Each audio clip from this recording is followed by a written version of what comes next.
Okay. Good evening, everyone. I'd like to call the Committee of the Whole meeting of May 21st, 2024 to order. My name is J.D. Patriva, Councillor and Chair of the Planning and Economic Development Committee. I would like to begin by reading a safety notice. In the event of an emergency, please evacuate council chambers through the nearest exit, through the chamber doors, and obey all instructions given. And if assistance is required, please see our Deputy Clerk, Devan. So we'll be following Devan. Once you've evacuated the building, please gather in the front parking lot outside of Town Hall. And please ensure your cell phones are on silent or turned off. And lastly, the Town of Lincoln Committee of the Whole meetings are posted on our YouTube channel. Closed captioning is available on all of our videos by selecting the closed captioning button on the bottom right of the video. Members of committee are all in attendance in person and remotely. We also have staff in attendance in person and remotely. Also in attendance this evening, we have representatives from Upper Canada Consultants and a resident delegation joining us. And we also have Mr. Deanny acting as our acting CAO tonight, so we're going to buy something. Are there any declarations of interest? No. Do members have any amendments to the order of tonight's agenda? Pretty straightforward. Okay. We have no statutory public meetings this evening, so we are now considering the consent agenda inclusive of Heritage Advisory Committee minutes of March 14th, 2024. Would any member of committee like to remove this item from the consent agenda to discuss? Okay, there being no further discussion, I have a motion moved by Councillor Timmers that all items listed under the heading of consent agenda for Tuesday, May 21st, 2024 be adopted as recommended. Heritage Advisory Committee minutes of March 14th, 2024. I will now ask our Deputy Clerk to open the vote. Thank you, Chair. That vote is now open.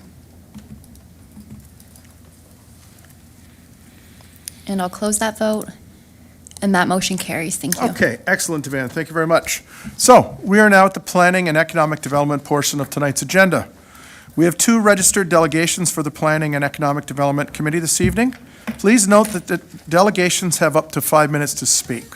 So our clerk has a timer. When you hear that go off, if you haven't finished, I need you to wrap it up, okay? Additionally, committee will consider the associated report once the delegations have been received. So, our first delegation this evening is Darren Rorda regarding item 7.2.1, official plan and zoning bylaw amendment by Upper Canada Consultants Incorporated and QEW EX64-10A Incorporated PD 23-24. Please go ahead, Mr. Rorda.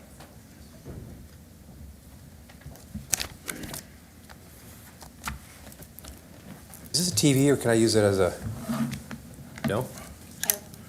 I would prefer you not to, just the technology. Thank you. Good to know the rules. I'm a tall guy, so it's good to have things up here.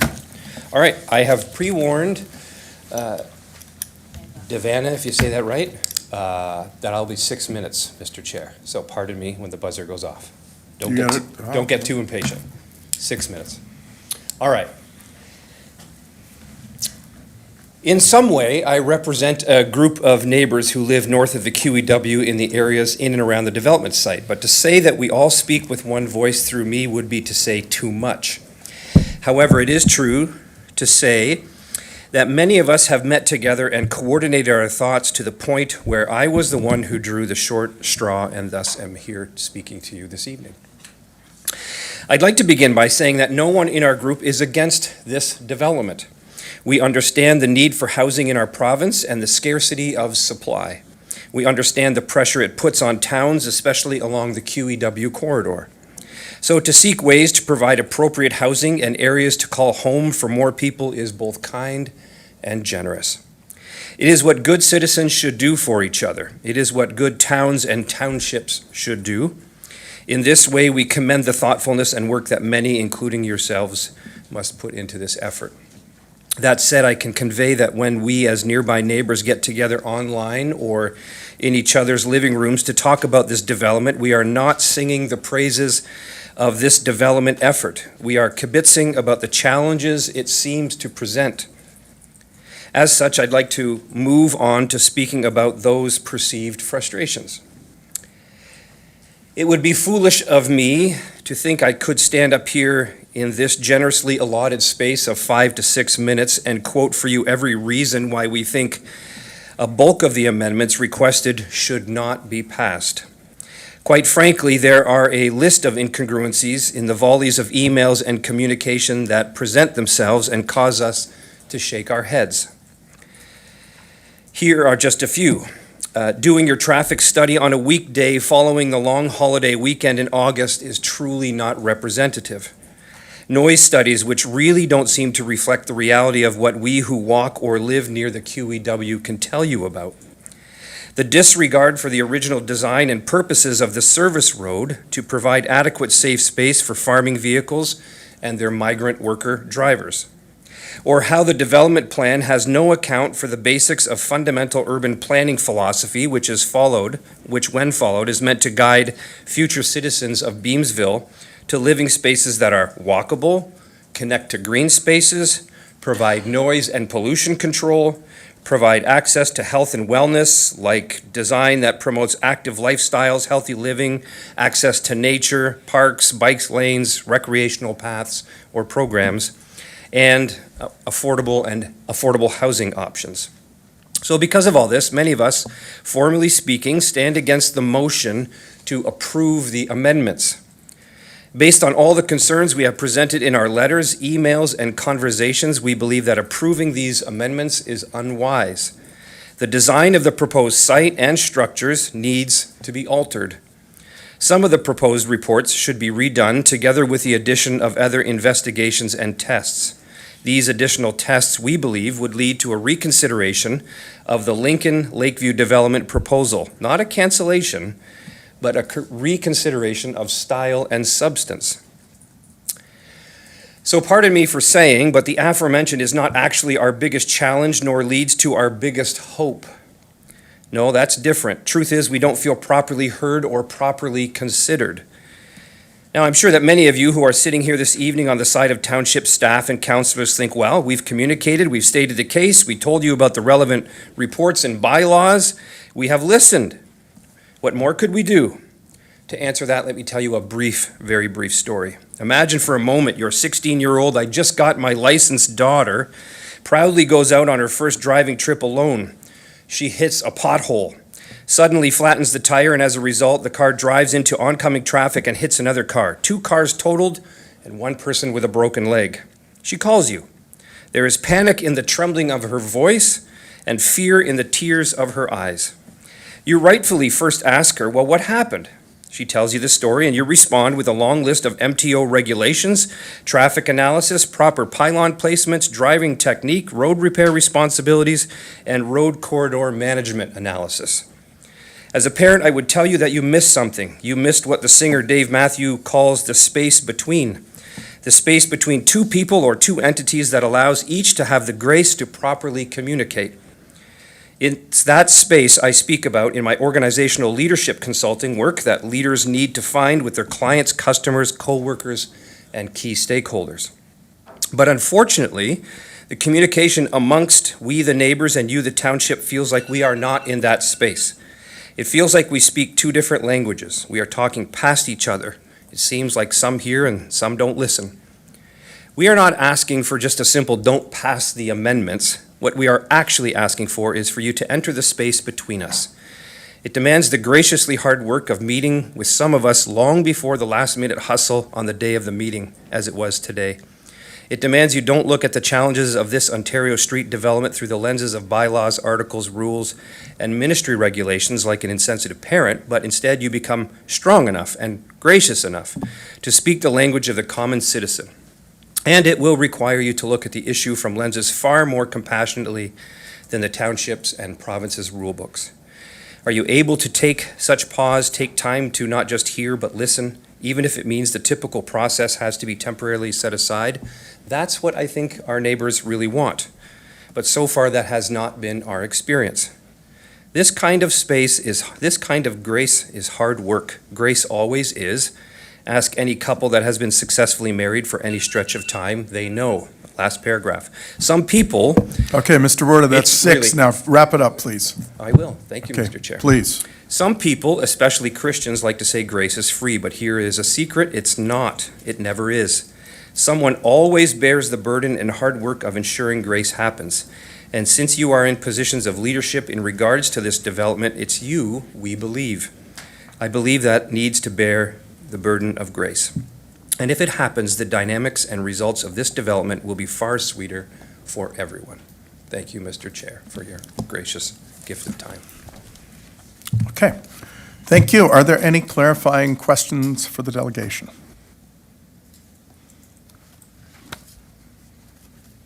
Okay. Thank you very much. Okay, our next, actually, sorry, no, it's okay. Mr. Wright, yeah. I expect that from Councillor Mickle, not my vice chair. Okay, Councillor Murray, go ahead.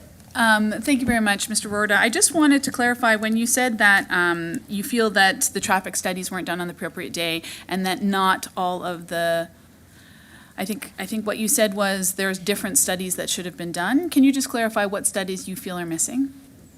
So we debated amongst us if we should start naming those. Some of us who are not speaking this evening have done a lot of homework in that area. It would be false of me to try and represent them, but there are a number of them that we've talked about.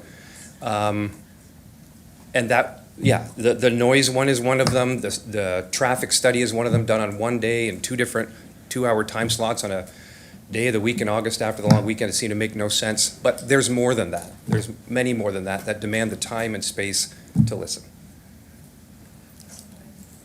3, so, but any specific ones? I mean, If you would like, I could ask the person in our group who has done the most amount of homework on this. English is her second language, which is partially why I'm here. But she did meet with Josh today, and so that was a good step. no, that's fine. If she's already spoken to our staff member, then the staff member is aware of which reports you're looking for. That's fair enough. Thank you. Thank you. Councillor Bernay. Thank you, Chair. Through you to the presenter. So you mentioned in your comments that there was a late meeting that occurred. Were you involved in that meeting with town staff? I was hoping to. I didn't get the notice today to do so, but one of our neighbors who's done a bulk of our work did meet with Josh just today. Okay. And I wasn't privy to that. I wasn't aware of it until you mentioned it. So, I wasn't aware of it until 15 minutes ago. so are you in a position to talk about that experience? And was it positive? You weren't involved. Our neighbor says it was a positive experience. Yep. Okay. Thank you very much, Chair.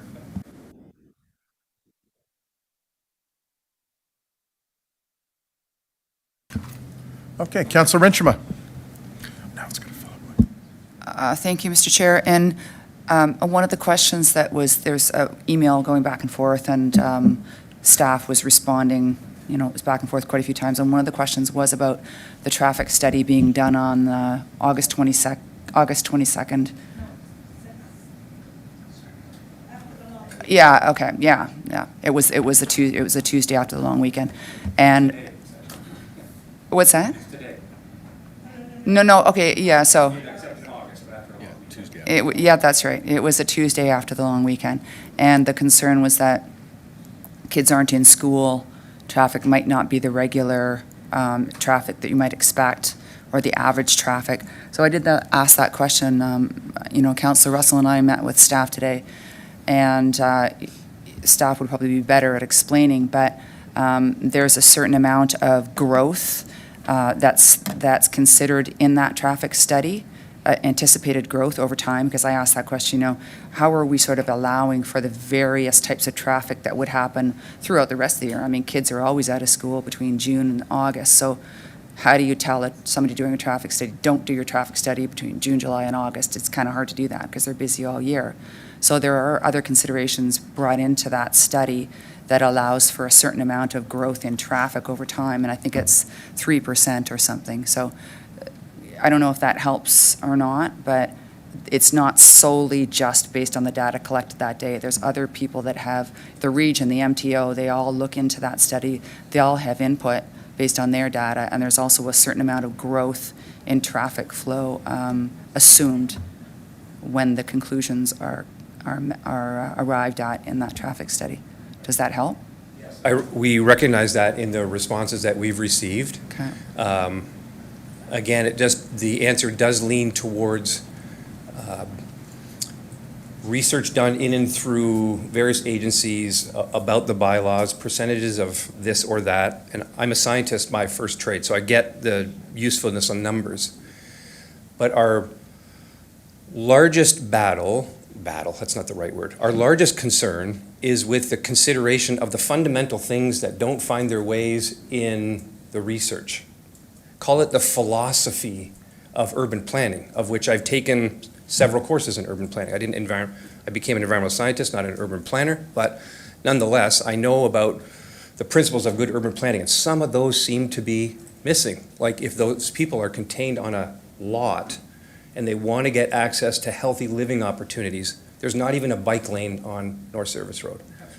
You know, there's no access to the lake. The volume of the highway is unbearable even as we walk around it. If I was living there, I would go nuts. I would look for the first opportunity to sell my place. But that gets past bylaws and past research, and it gets to quality of life and livability that is buried in the philosophy of how you approach a project like this, I think. Okay, so it's gotten a little bigger than the question I was asking you, and that's specifically about That's exactly our point. It's bigger than the one data traffic we're study. sharing with one another. It's Yeah. way bigger than that. Okay, thank you. Yeah, and Council, we should be asking clarifying questions. That was a clarifying Was it? question. Okay. Yes, I was asking about the traffic study and whether he understood that there was Okay. other considerations built in there, so thank you, Mr. Chair. Okay. Councillor McLeod. Clarification. There you go. Thank you very much, Chair. I just, I was just wondering if you could have a little flexibility perhaps with the presenter with the questioning, because I feel as though he drew a short end of the straw with respect to, and he saved us time by speaking on behalf of a number of people, whereas there could have been 10 delegations at 5 minutes each. So Yeah, Councillor, there no, any I'm getting the hand from the clerk here, so, right, he's up, he's speaking. Just ask your clarifying questions, okay. please. I don't personally, but I was appreciating the information that I was hearing and using that towards my decision-making, so thank you. Okay. And if there's perhaps people that knew more about what was being discussed as early as this afternoon, I wouldn't mind hearing them. Well, and and their maybe that comments. will come from the staff report, right? Perfect. Staff's going to be part of that, right? So it's not a back and forth right now No, that we're doing, right? It's an It's an to receive, seeking information, exactly. receive information from the Yes. public. Thank you. Okay. Okay. Thank you, Mr. Rorta. This exchange makes me want to say I rest my case on exactly what I presented. Thank you.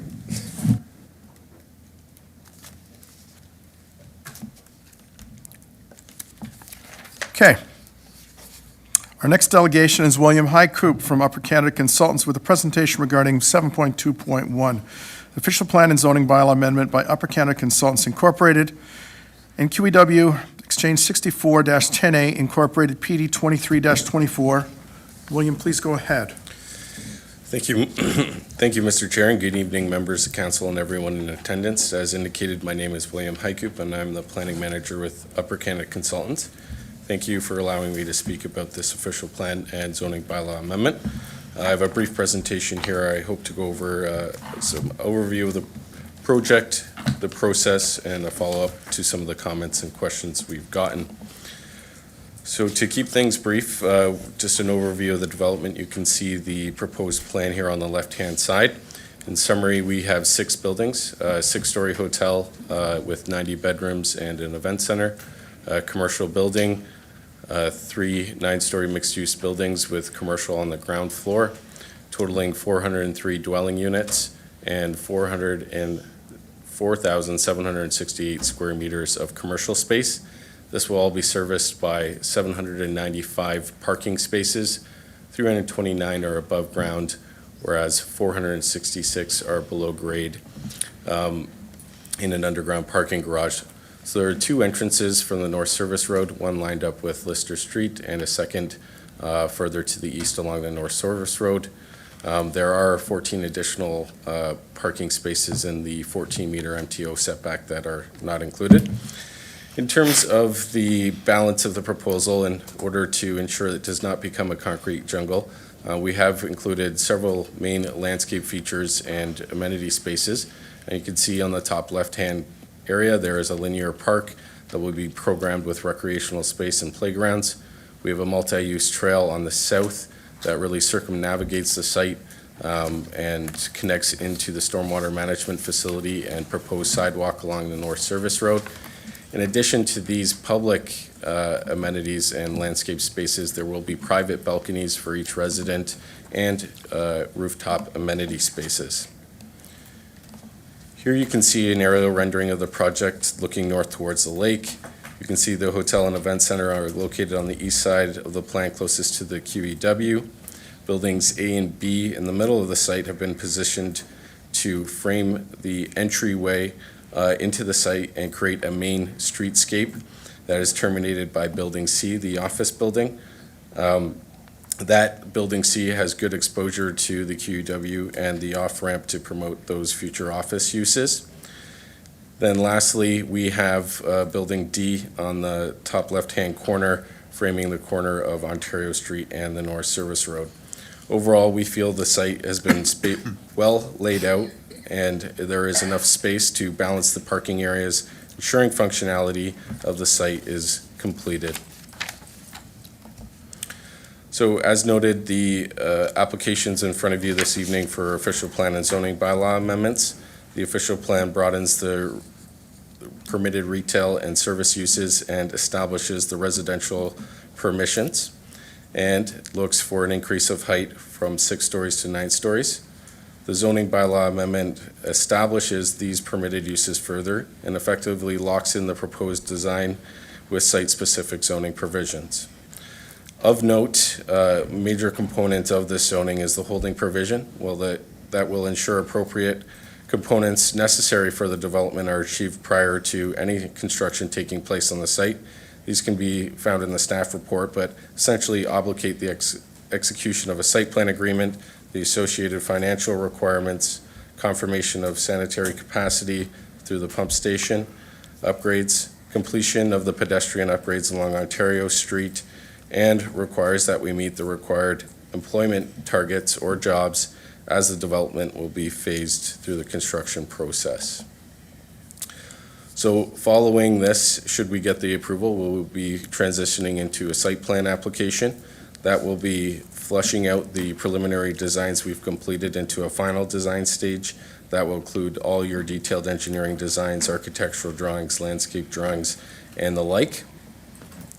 Then just to summarize and stay within the time limit here, did want to spend a little bit more time on the responses that we've received. Mainly they relate to the concerns regarding housing affordability, traffic, and stormwater and drainage. I know there were several comments made about affordable housing when I was in front of you at the public meeting. We have retained and completed pro forma with a costing consultant, and then have been able to understand the construction cost and the projected sale price in order to ensure feasibility and actually construct the project moving forward. The margins on this project are extremely thin, and the developer will not be able to achieve financing and the necessary construction loans to get this project off the ground without prices starting in the 400s, ranging through the mid 500s, depending on the unit type. My client has had a number of discussions with Habitat for Humanity and has made a commitment to provide them 4 units below the 90 percentile of average market rates, but is willing to increase this up to 10 units. At this time, we're also exploring other avenues to make things more attainable for the residents of the community. At this time, we have retained SVN Rock Group to undertake a market study to determine whether or not rental tenureship is feasible for the development. And depending on the results, we will be looking at proceeding with rental tenureship based on the recommendations of the market study. We understand that CMHC financing options have been more favorable for rental uses, and it may be more viable than a condominium tenureship. In addition to exploring these opportunities, my client has made significant commitments to improve the connectivity for pedestrians throughout the site And this will includes enhancements to the Ontario Street overpass and a multi-use trail connection down to the waterfront at the lake. In addition to these components, there will be road reconstruction works along the entirety of the frontage on the North Service Road, including a new sidewalk installed. In terms of traffic, one of the main concerns raised, and as indicated previously at the public meeting, a traffic impact study was prepared by GHD, who are professional transportation engineers. This report was completed in accordance with the Transportation Association of Canada standards, and the report concludes the existing road system can handle the additional traffic generated from the development. One of the main recommendations includes the introduction of an all-way stop at the Ontario Street and North Service Road intersections.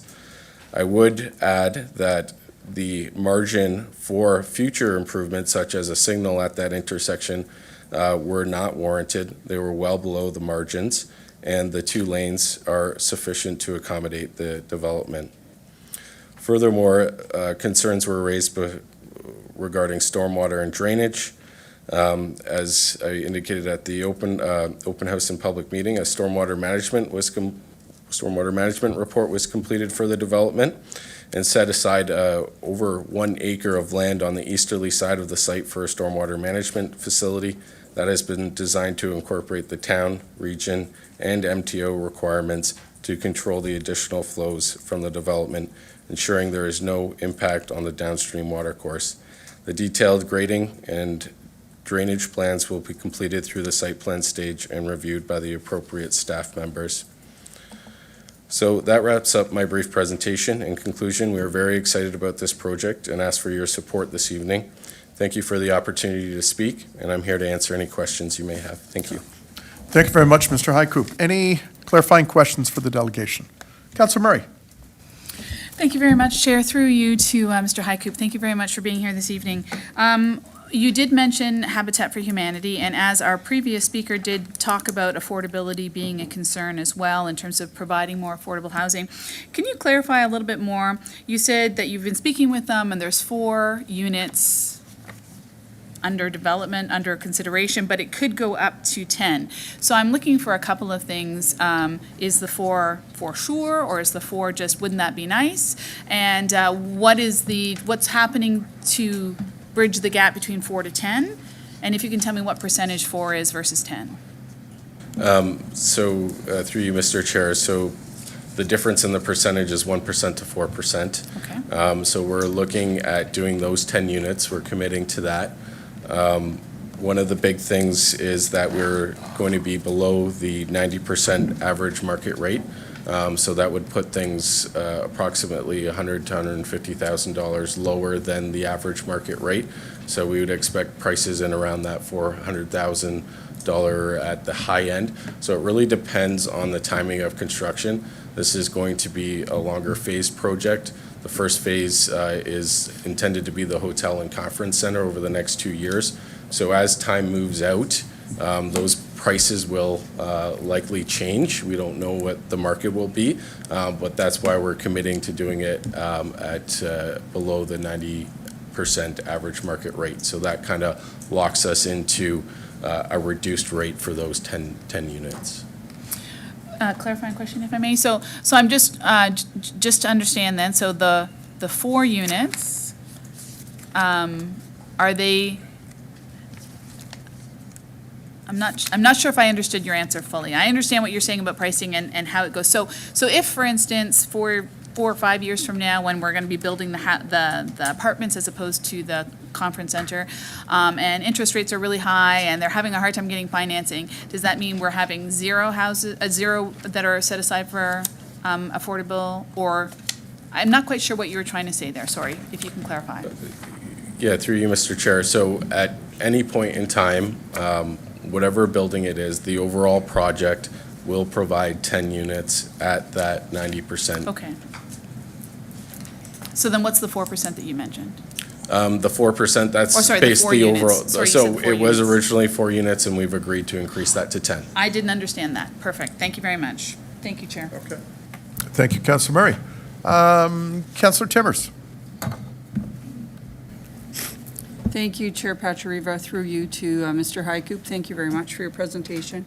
So I had the same question as Councillor Murray, but I do have a second piece to that. So I didn't quite hear what you said about affordable rental units, because we know that we are severely lacking rentals in our community.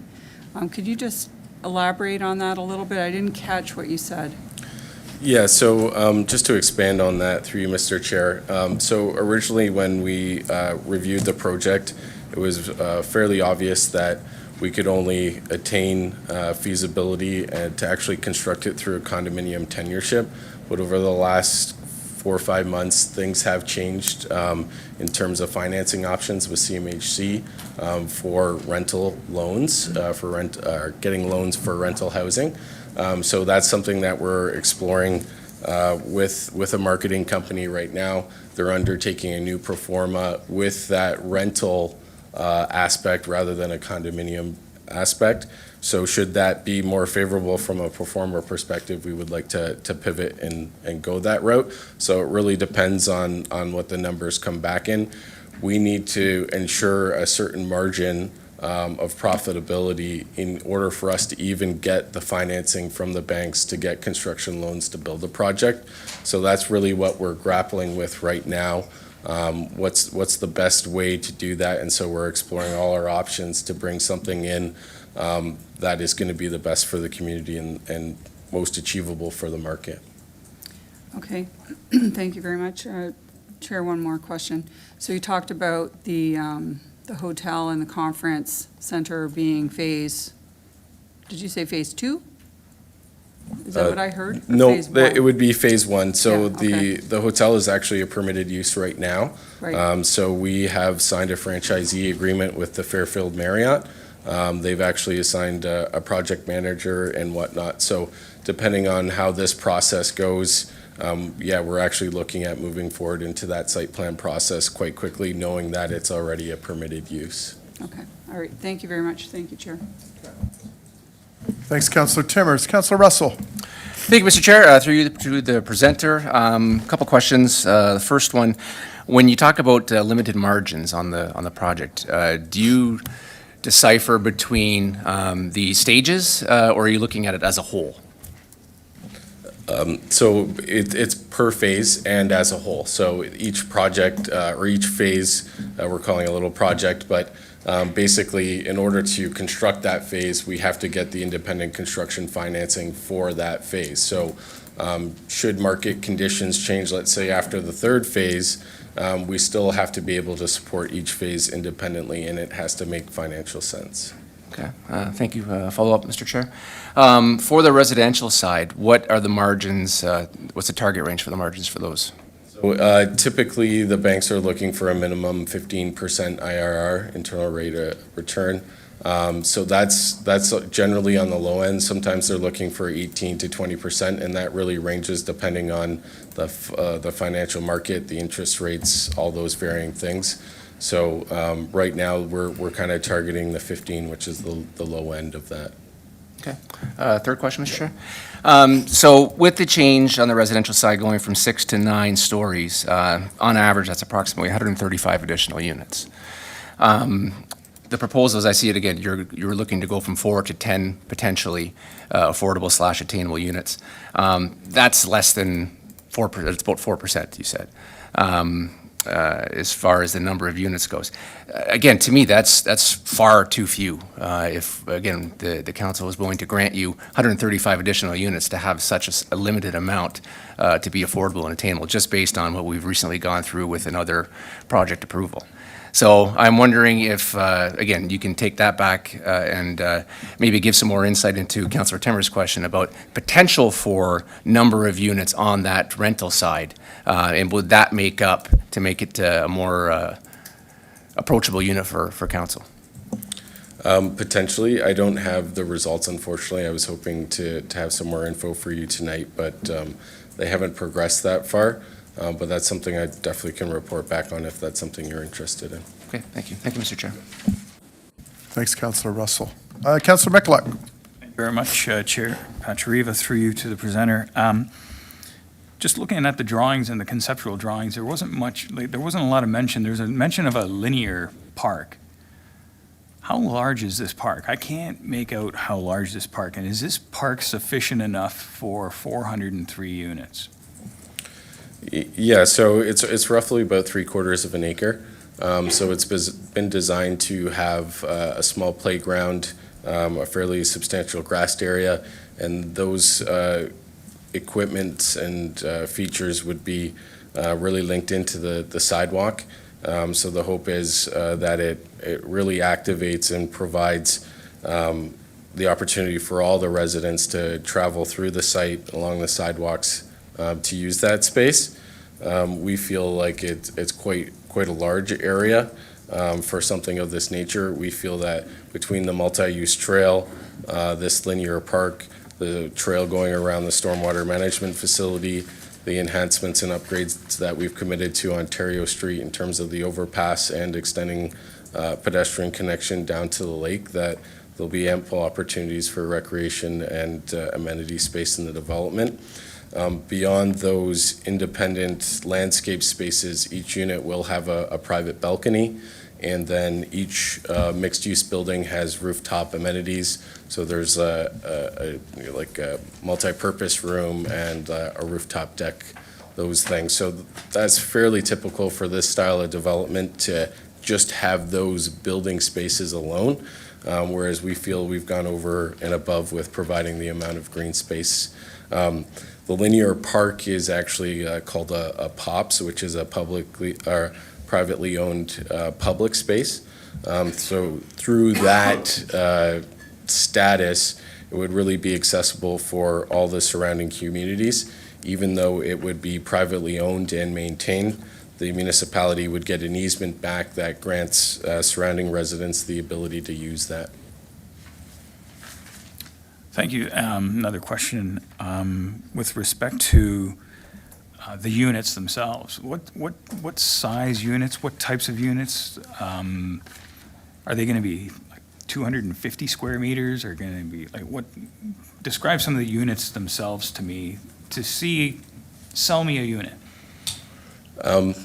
So I'm definitely not a salesman, but what I can say is that there's a mix of 1 and 2 bedrooms. There's about a 50-50 split based on the mix that we have right now. So the 1 bedrooms range in size from about 650 square feet over to about 750, whereas the 2 bedrooms range from about 900 square feet to 1,000 square feet. So it really depends on what unit you get, whether it's an interior unit or a corner unit. But depending on those locations, the sizes vary minorly here or there. But that's a pretty industry standard size for those size units. And through my work in other municipalities throughout Niagara, that's exactly the size that we're doing in them. Okay, and then third question. You'd mentioned financing and construction financing and how challenging it is, and I agree, it is challenging.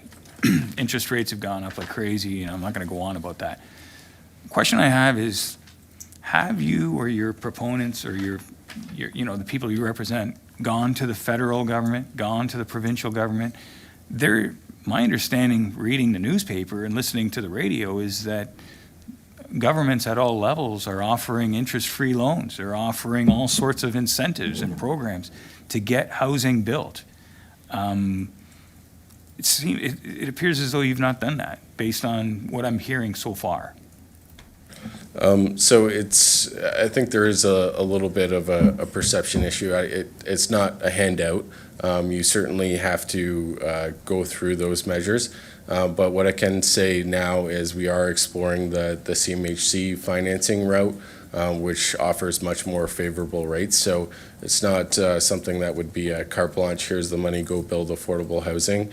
That's something that we're not aware directly of those opportunities.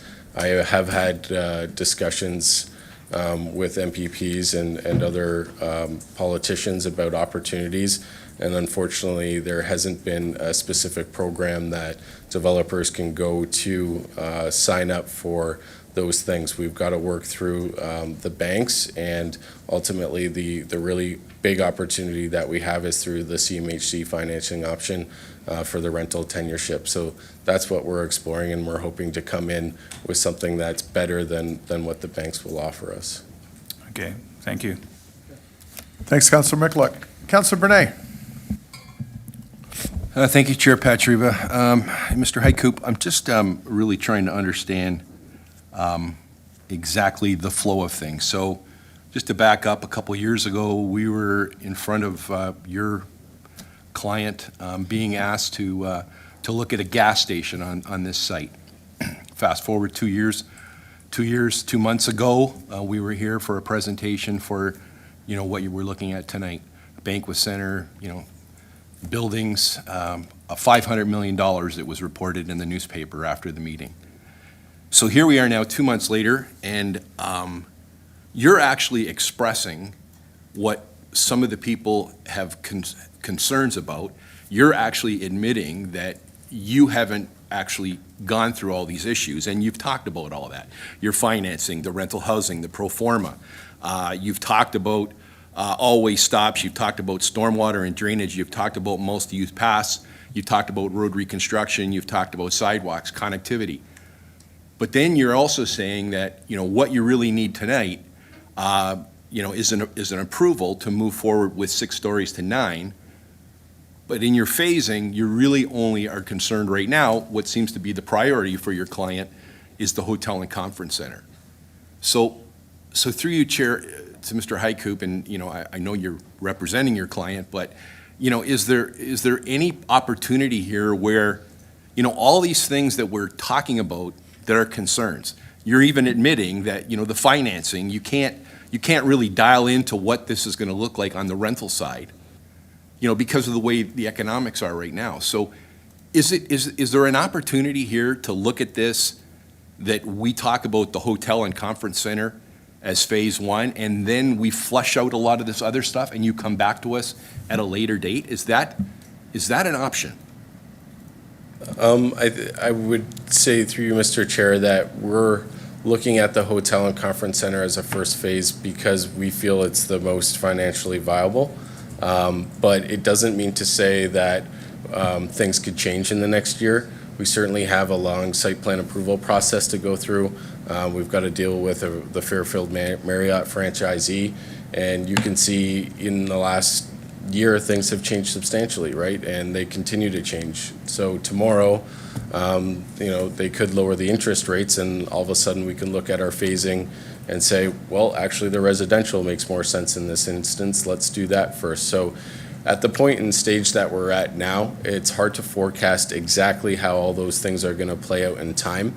And so that's why we're seeking the approval for everything. If we get the approval for everything, we can go through the site plan process for the entire project. And once we have all those approvals in place, we can actually get down to the brass tacks of, okay, how much exactly is this going to cost? This is the end product. We know we can deliver it on. So that's what I would respond to you with. It's the phasing is set up in a way so that any of the various options could move forward first. We've done that, incorporated it into our design. We're just further ahead with the hotel because we knew it was a permitted use and therefore went and got the franchisee agreement and have made those commitments. But like I said, until we put the whole package together, we're looking at the pro forma on a phase-by-phase basis, but also a project as a whole. So through you, Chair, I'll just continue on with the questioning. So I appreciate that comment. I mean, nobody's got a magic wand here, and nobody has a crystal ball. Just down the highway here, we've been working with a proponent for the last 7 years to develop a piece of property.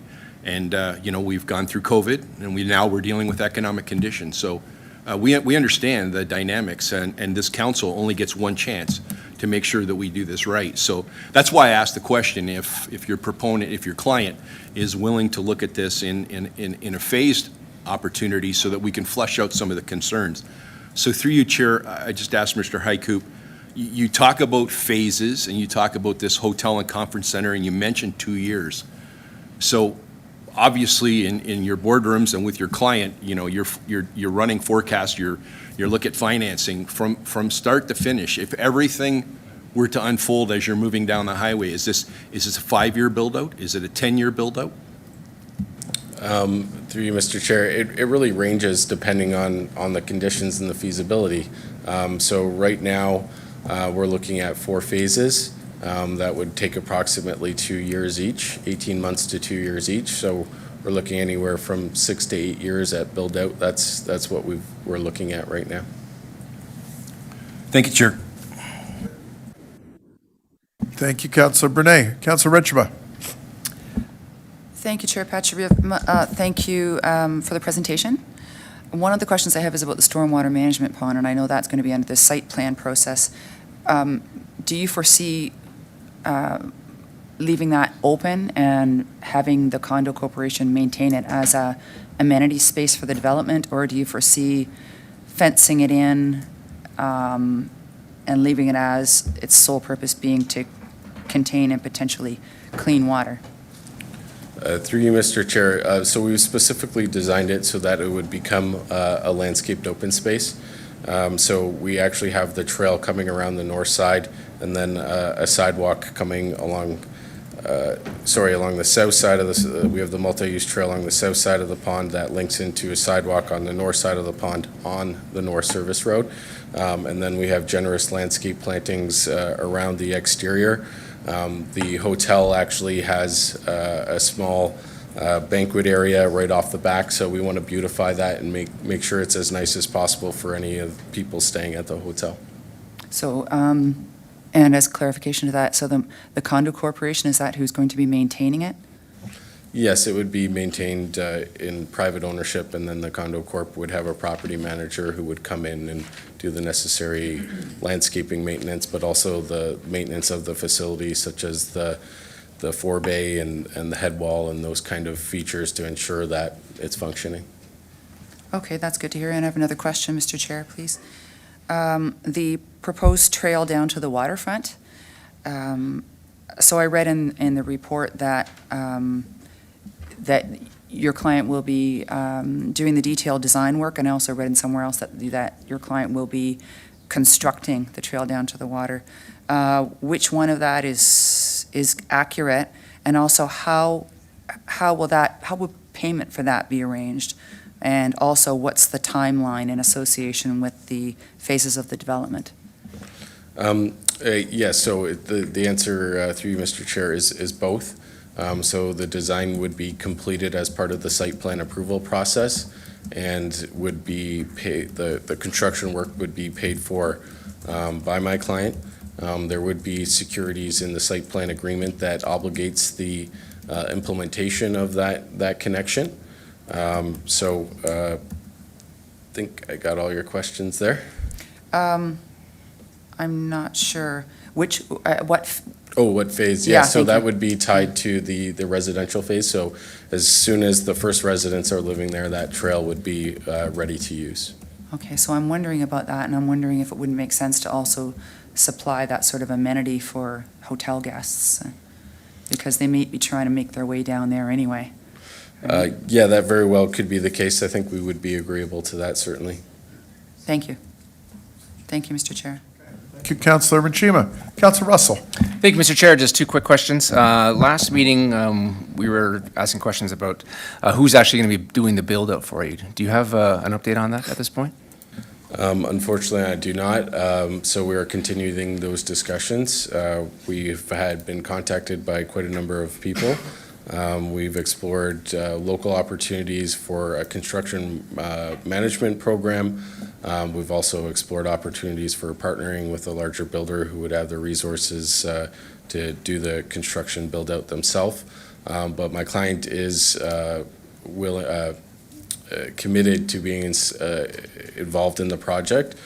So there's no desire to let go more than 50% if we were to partner with someone. So that's something that they want to make sure that they're fulfilling their commitments to the town through that process, and any promises that are made So they want to maintain a level of ownership and control through that partnership process. Okay, thank you. And follow-up, Mr. Chair. Again, we talked earlier, and Councillor Brunet mentioned it in his questions as well about the rental side. You said that there's an opportunity for you to come back with that information. Would you be willing to defer the approval tonight and bring back that information so we have a fulsome ability to make a decision?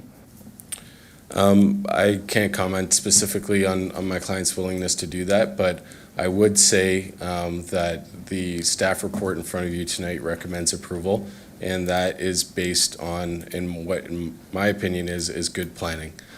So from my perspective, the ability to put forward a design that meets all the policy requirements, we've done the required studies, we've fulfilled all the town's obligations. I will do this gently in the sense that there is no town policy that obligates us to provide that affordable housing. We have fulfilled the town's requirements for development otherwise. So my client has made a commitment to doing some and partnering with Habitat with Humanity, who does these types of programs. Myself at Upper Canada has worked with Habitat on other projects throughout Niagara that have been quite successful. So we feel that that's a viable route moving forward. So that would be essentially my position is that we feel that this proposal in front of you represents good planning and it stands on its own merits. Okay, thank you, Mr. Chair. Okay, thank you, Councillor Russell. There being no further delegations, I have a motion moved by Councillor Russell. The committee receive and file as information the following delegations regarding the official plan and zoning bylaw amendment by Upper Canada Consultants Incorporated in QEW EX 64-10A Incorporated PD 23-24 Darren Rorda and William Hycoop, Upper Canada Consultants. I will now ask our deputy clerk to open the vote. Thank you, Chair. That vote's now open.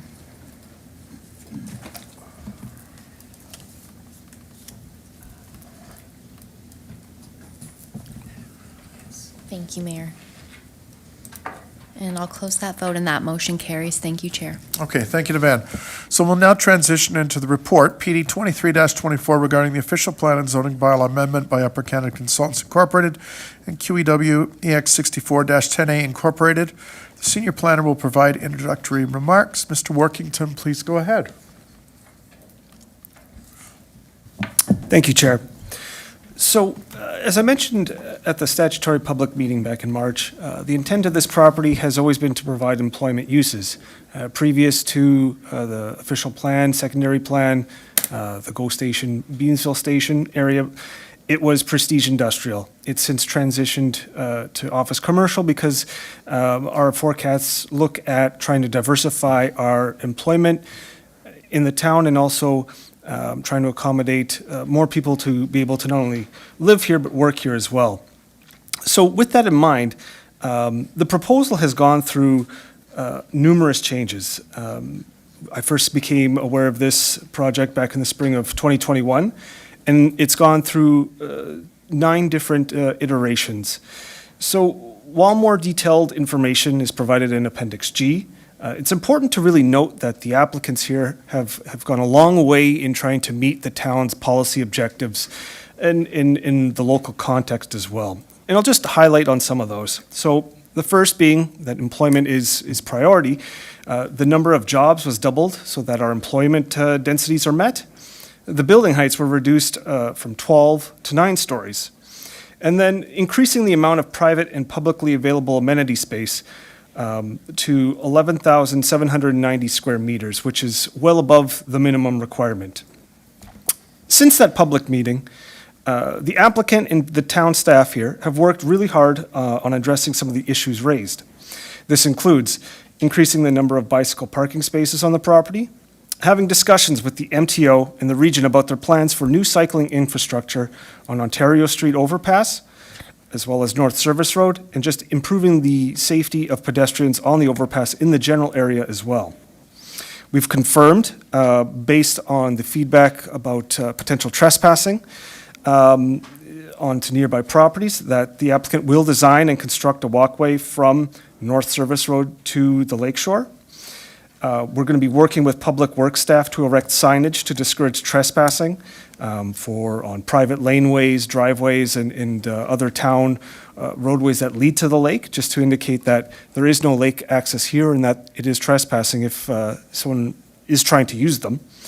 And we've also been speaking with the region to extend the Ontario Street environmental assessment to the Ontario Street and North Service Road intersection. Right now, it's currently not in it, but we are pushing very hard for that because it makes a logical extension. I should note that the applicants will still have to obtain more development approvals in the form of site plan approval from the town, as well as obtaining other permits from the MTO in the region prior to getting a shovel in the ground.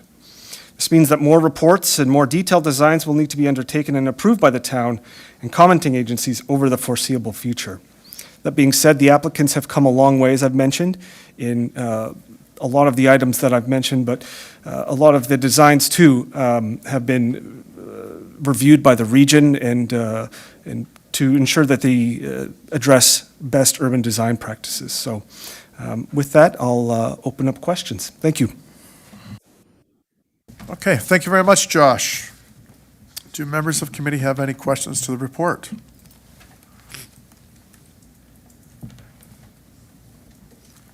Okay, there we go. Councilor Mikulik, start us off, please. I'll start us off. Thank you very much, Chair Patriva, through you to Josh. Yeah, it sounds like a lot of work went into this for a few years now. The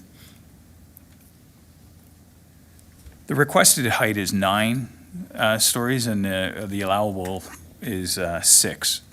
Is like, we hear about this, with flexibility, flexibility with our current, which we just approved last year, I believe, our zoning bylaw review. Like, we just approved this last year, and already we're going 3 stories higher, 33% higher than what's allowed. Why weren't we considering this already last year with respect to the zoning bylaw review?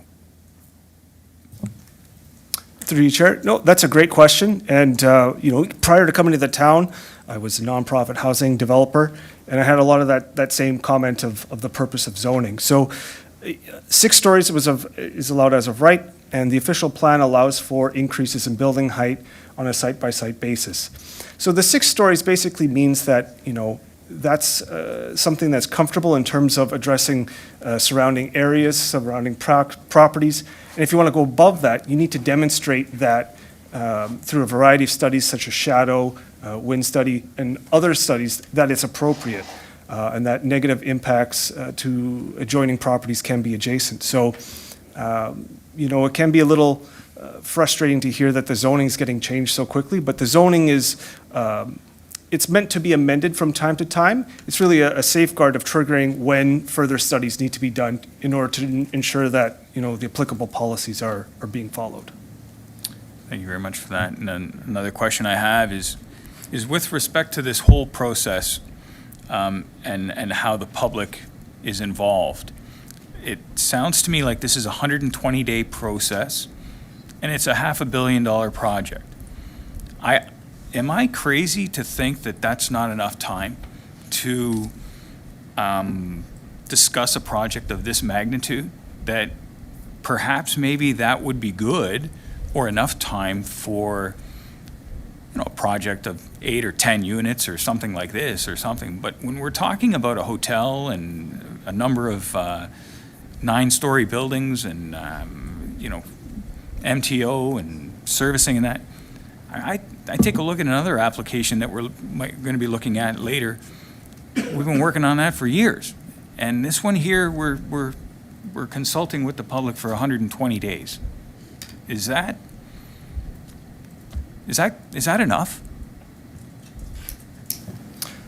Through you, Chair, that's a really good question. And, on complex projects like this, it's hard to say whether or not enough time has been allocated or not. What I would say is that, we didn't deem the application complete until we received all the documents and they met all of our criteria. But it's a challenging thing that, the province has kind of imposed on us. So we need to meet those requirements from the province, but also ensuring that housing gets built, but we're also protecting the town's interests, the interests of the public. So, one of the things that is noteworthy, particularly of this project, is that, within a 200-meter radius of the site, there's only about 4 or 5 houses. Not to say that those 4 or 5 houses aren't important, but, it has less impact here. It doesn't, not to say that it's not as important, but it's not as site-intensive as other areas. And to speak to the orchards, we did undertake shadowing studies to ensure that agricultural operators such as Westbrook or the croplands that are nearby aren't negatively impacted by shadows or light trespassing or things of that nature. Appreciate that. Appreciate that answer. I mean, yeah, there may not be a lot of people living in that area, but there are people living in that area, and there's also farmers within that area as well. And we're the center of agricultural excellence, so it is important. My third question to Public Works: when considering these sorts of applications, there's going to be a significant amount of infrastructure requirement that I don't think was even on the radar when this was considered. Once upon a time, as Councillor Brunet mentioned, it was going to be a gas station, and typically gas stations don't require a lot of sewage capacity or a lot of water capacity. Are we even in a position to consider this in a pre-consultation manner, where we're not going to have to upgrade existing services, let's say prematurely, to facilitate this sort of growth? Let's say life expectancy of a pipe is 40 years, but we're going to do it in 20 years to make this growth happen. Are we looking at any sort of situation like that? Through you, Mr. Chair, to the councillor, so definitely we are, watching this application very closely. A big part of this is the region's master servicing plan, where the region looks at, wastewater needs and water needs, and we look at all the growth opportunities and growth projections. In this particular case, the region does need to upgrade the Ontario Street pumping station that is going to be required here to accommodate this development and many other developments as well. And that's one of the reasons that the report tonight is recommending a holding provision on the application. So as we can continue to review capacity and find capacity in the system until such time upgrades are done by the region, that the development won't go ahead until there's actual capacity for it. So the planning staff are putting those controls in place in the report tonight. And I appreciate that, but just to clarify, that also goes to sanitary that would have to run, I'm thinking, under the highway, or where, I don't know. I'm not sure where that would all fall. Through Mr. Chair, to the councillor, so since the development's on the other side of the highway, there is a sewer pipe that goes by the development frontage, and that is deemed to be okay in terms of its capacity and its size. It's really where the sewer pipe connects to the pumping station on Ontario Street, just north of the highway. The pumping station needs to have more capacity to accommodate it. Okay, thank you very much. Thank you, Councillor Michalak. Mayor Easton. Thank you very much, Mr. Chairman. I'd like to continue on. I have a question regarding the functional servicing report and when we might expect to see the full gamut of the infrastructure required and the cost breakdown. What phase would we see that?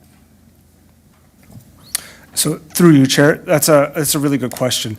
So to ensure that there's sufficient infrastructure for the full build-out, the town had a third-party consultant, GM Blue Plan, look at the development and then model it to ensure that once the full build-out happens, that there's sufficient capacity in the region's infrastructure. And so as a result of that, they did find that there's sufficient room even after the upgrades are completed, and it won't negatively affect any of our other growth areas in Lincoln.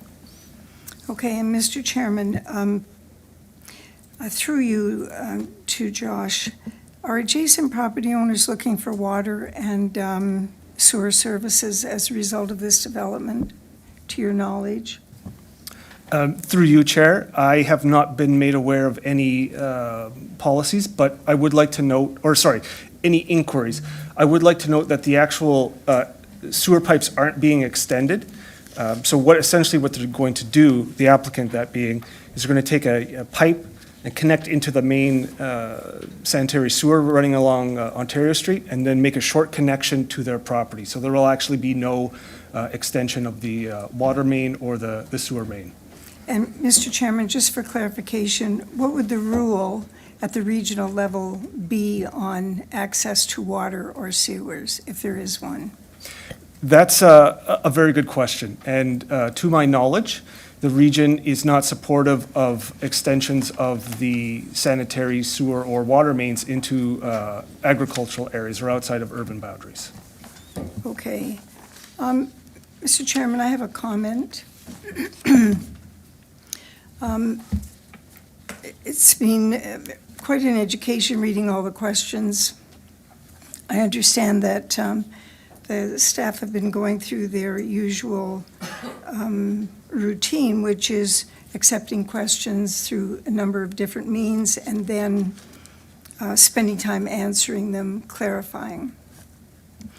The purpose of that is not to entertain changes in provincial policy, but to ensure that the public have an understanding of our role as regulators. And our role as regulators is to take those provincial policies and apply them to any circumstance. The dialogue is very important. We all understand that access to this process is one that allows the public to have influence over the outcome. And we take that very seriously, and the staff take it very, very seriously. But I want to reinforce that it's not an opportunity to change policy. I also want to state that this is the town of Lincoln. It is not the township of Lincoln. And I think it's important to know who and what we are dealing with. I was wondering where all these questions came from, what motivated them, and what was the knowledge of the people that were asking them, because they really were thought-provoking in many ways, and I think that's always a good thing. There's some self-interest in this, as I realize that that the one individual is an architect, and I think has some very good potential ideas and questions about design. Mr. Chairman, I'd also like, do I have one more question? To Josh, I would like to know what the, now I've lost my page, and I may have to forego. I'll come back. Okay. Thank you very much, Mr. Chairman. Thanks, Your Worship. Okay, Councillor Reimer. Thank you, Chair Patriot. A couple of questions through you to Josh, similar to Councillor Njima's question to Mr. Highcoop earlier about the trail and the sidewalk. So the design will be, I'm assuming, will be fleshed out in the, as it mentions later on, in the end of the report in the detailed design stage site plan approvals. There's permits to obtain, and there's other agencies to satisfy. Is that all on the developer as well too, or are we, there's MTO, there's region, there's possibly MPCA, there's ourselves, like just for the sidewalk across Ontario Street and then the trail down to Ontario Street as well? Can you just fill out some of those blanks? Mm-hmm. So, you are correct. It will be done at the site plan stage. Typically, the really detailed and designs for such things are ironed out there. In terms of permits, I believe both the MTO and Region will have to look at it because it is crossing both of their jurisdictions. In terms of the MPCA, they may become involved depending on how close it gets to the actual lakeshore. So that's to be determined at this stage. But yes, there are other jurisdictions who will be looking at this and approving it. So follow up, Chair Patriva, to that? Just is, so the all the permits and design, that's all, that's on the developer, or that's town? Yep, it's all on the developer. Developer, It'll all be okay. dealt with through the site plan process. Thank you. And one more question, if I may, Chair Patriva, just regarding one of the emails that came from one of our local farmers.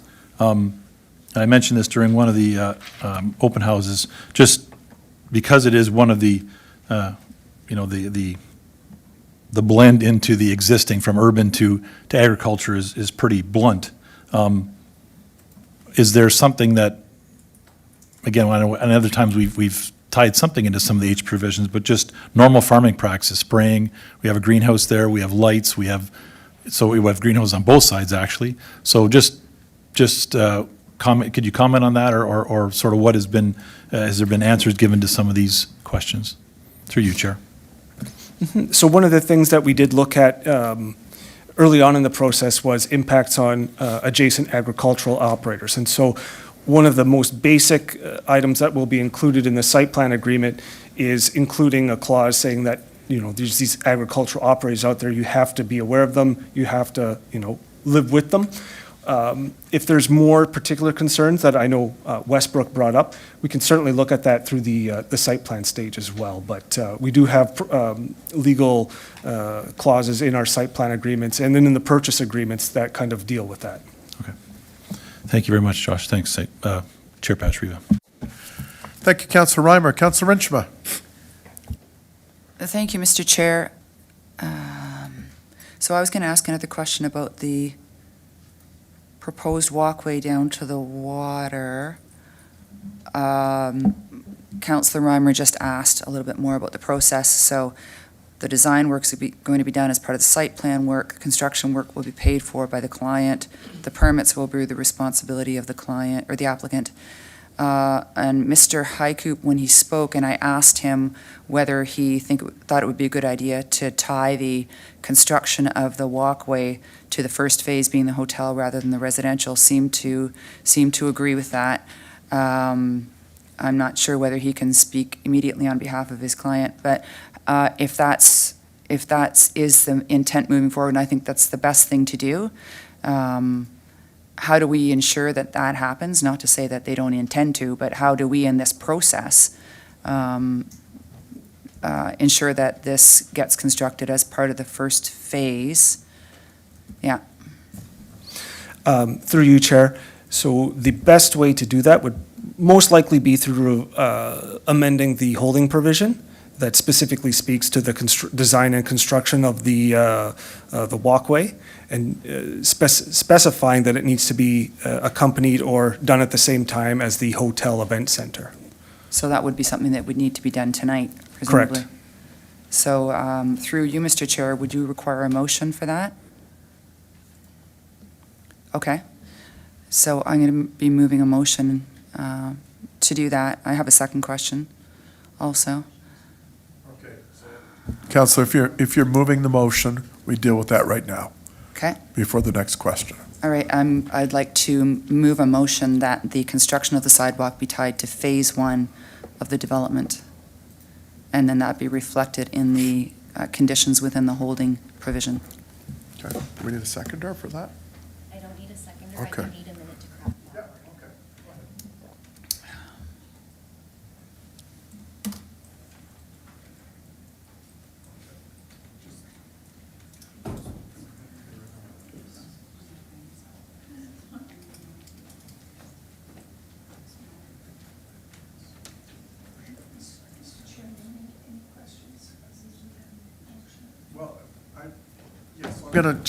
We'll let her craft it, we'll put it up, then we're gonna clear everyone out of here. I'm gonna write it down and we'll have questions to the motion, because they're already coming up, so.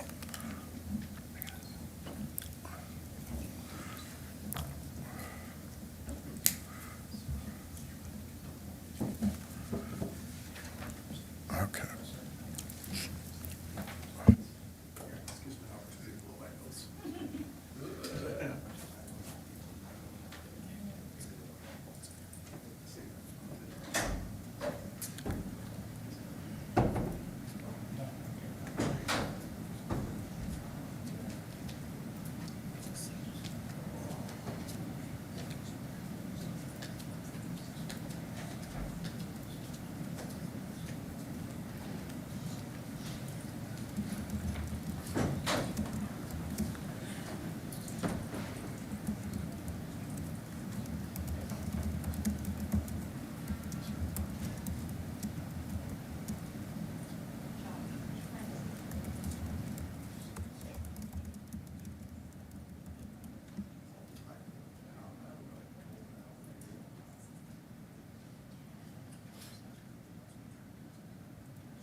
Chair, I do have the motion drafted, and I will put it up on the screen and read it for everyone.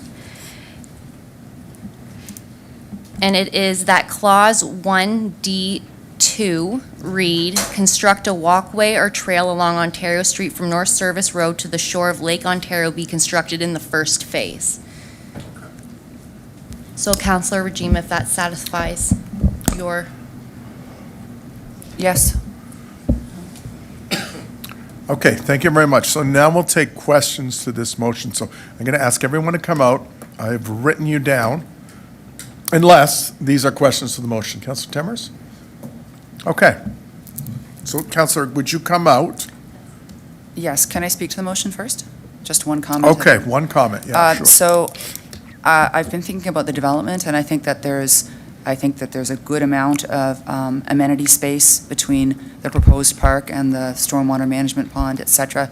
But comments earlier on from Mr. Roorda made me think that living in the area, you might want, not only living in the area, but staying at that hotel, I think that it's going to be important to people to be able to access the waterfront and move off the site on bicycles, on feet, and safely, and in a comfortable, happy way. So that's why I'm proposing this be done at the first part of the development. Thank you.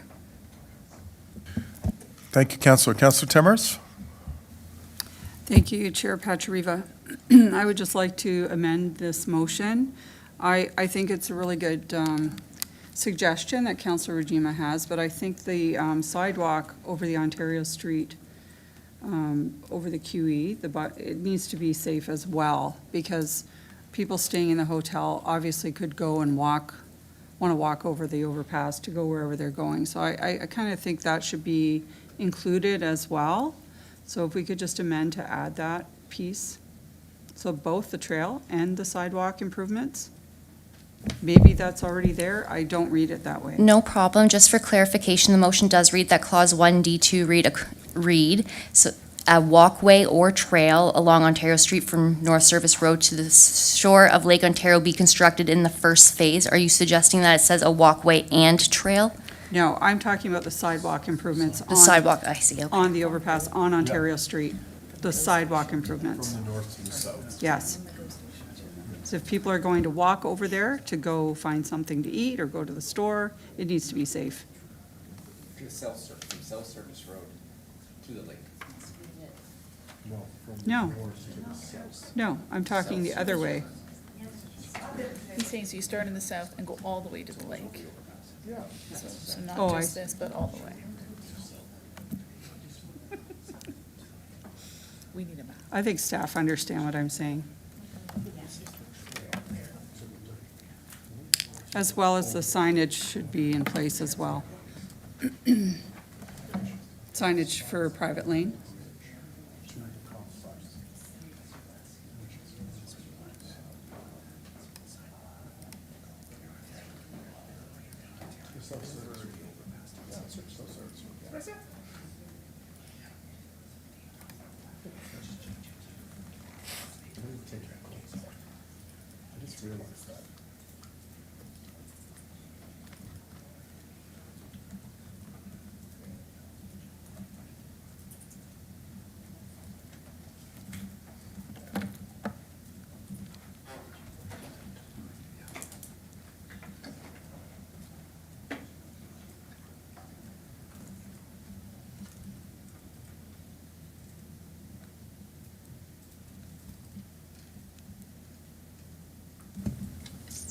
Thank you.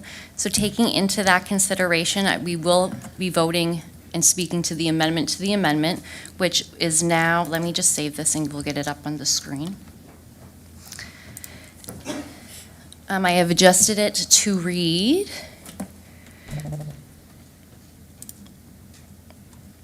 The clause 1D, 1 and 2 read upgrades to the existing sidewalk along Ontario Street between South Service and Road and North Service Road, and a walkway or trail along Ontario Street from North Service Road to the shore of Lake Ontario be constructed in the first phase.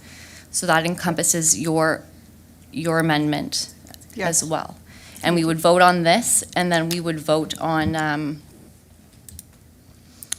sorry, give me a second. We would vote on this, and then that would be added to Councillor Regima's motion to vote on the second time. So amendment to amendment, then we deal with the amendment, and then we deal with the main motion. Okay. And Madam Mayor, are you going to speak to the amendment of the amendment? You're good? Okay. So then let's vote.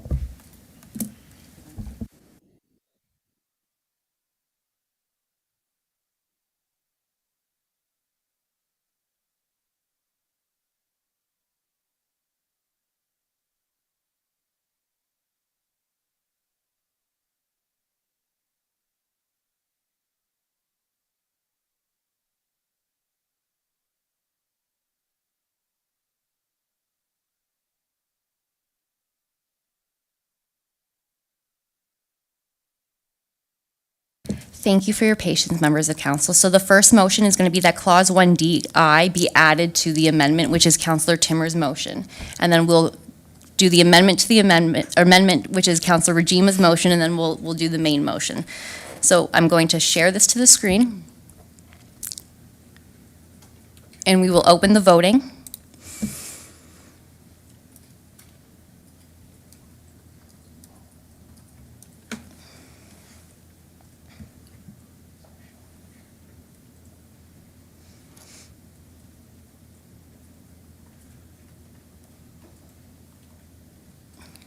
Thank you. I'm going to close that vote, and that motion carries. And then, Chair, I'll go on to the second. And I'll share that to the screen. This was unanimous. And I will open that also to voting. Thank you.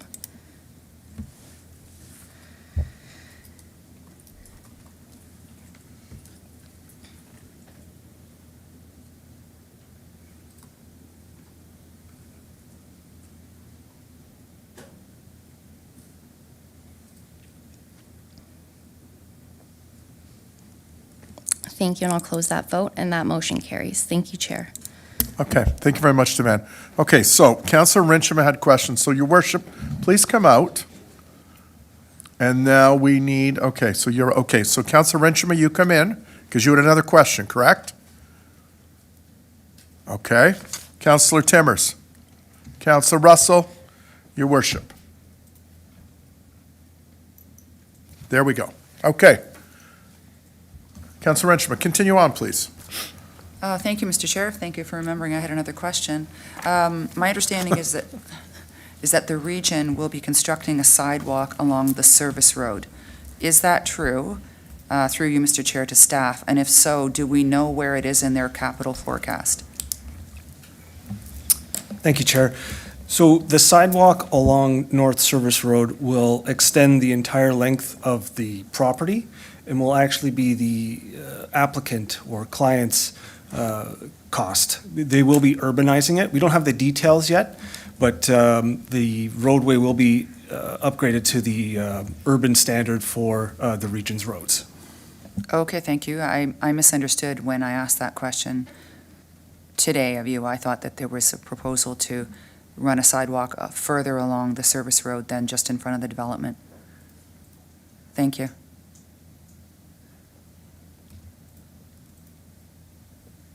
Thank you, Mr. Chair.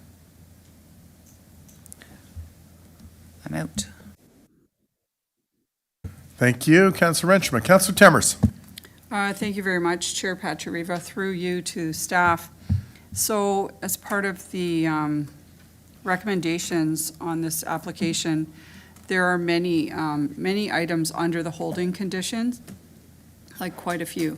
And I guess my question around them is, how much time do they have to fulfill these?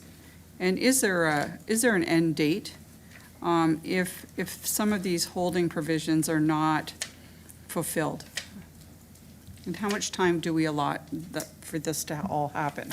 Because some of them could take a number of years, I think. Through you, Chair. Yeah. So some of these conditions are pretty standard. So the site plan agreement, letter of credit, cash payments are quite standard, as is the sufficient wastewater. So every time they come in for a certain phase, they'll need to demonstrate This is prior to the upgrades of the region's infrastructure. They'll need to demonstrate that there's sufficient capacity for those phases. Certainly with the upgrades for Ontario Street, the sidewalk between the South and North Service Road, as well as that walkway or trail, we will be collecting securities for the work to be done as part of the site plan approvals process. And if the work doesn't get satisfactorily done, then we will take that security and make the improvements ourselves. There's no real set timeline for that. We like to work closely with the applicant because there's in this case, we are dealing with the MTO as well as the region. So it can take some time, but, Condition E, in terms of the employment uses, that's something that we'll be monitoring on an ongoing basis. So to answer your question, it varies. Some are standard, some are more long-standing, and some of the conditions are regulated through the use of securities. Thank you very much. Thank you, Chair. Thank you, Councillor Timmers. Councillor Russell. Thank you, Mr. Chair. Through you to staff, just wondering if you can give me some insight into how much time do we have between tonight and when a decision on the approval has to be made in terms of policy? Through you, so if, and I apologize if I misunderstand, if you're talking about the 120 days, I'll just quickly check my report. It would be May 29th to have a decision done before that 120-day period runs out. Thank you, Josh. So we have about 8 days. Again, the reason I ask is, again, I'm just not satisfied with the amount of information that we have on the potential for rentals or the addressing of affordable/attainable. So I'm wondering if, no, I'm sorry, I'm going to put a motion on the floor if we can refer this back to staff in the next 8 days and have a consultation with the developer, or with the owner, sorry, and get some more fulsome information on the potentiality of those two buckets so that we can make a more fulsome decision. Let me just draft that wording for you.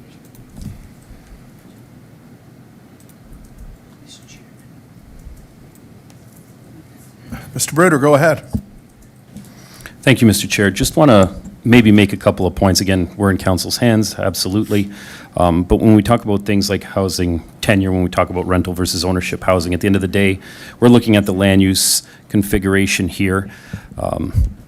I think certain things like this, when it comes to rental ownership housing, and I think, if we were looking at something in terms of CMHC's locational criteria for something like this, I don't think the location would be as conducive. And we've talked about this before, even from a general affordability standpoint, in the true sense of the word, for affordable housing. Are there better locations suited for affordable housing? Absolutely. I think it's still something definitely worth looking into, and I understand council's interest in the matter. I just wanted to point out, if the reason for considering a deferral is just to obtain more information on rental housing, I think there's still time. I think there's still an ability to deal with that as the design goes on. It's not all that unusual for these types of considerations to go into the next stage of development. Again, that's where a lot of the more detailed design aspects come out of this, and the moving parts continue to come together. So I just wanted to provide those 2 cents. Again, we're in committee's and council's hands, but if that's the sole purpose, I still think that can be ironed out, and I wouldn't say that it's necessarily an integral component of the land use consideration that's in front of you tonight. Thank you, Mr. Bruder. I appreciate that. And again, to me, it's important in my decision-making process. Again, I think going from 6 to 9 stories is, it's a big decision. It's going to make a big impact on those 3 residential buildings and the land around it. And I think the more information we can get and the more commitment we can get from the owner, I think is important. And I think in order for me to have confidence in making a vote sustainable, I think it's got to be with the fulsome information. I just don't think I have that right now, so.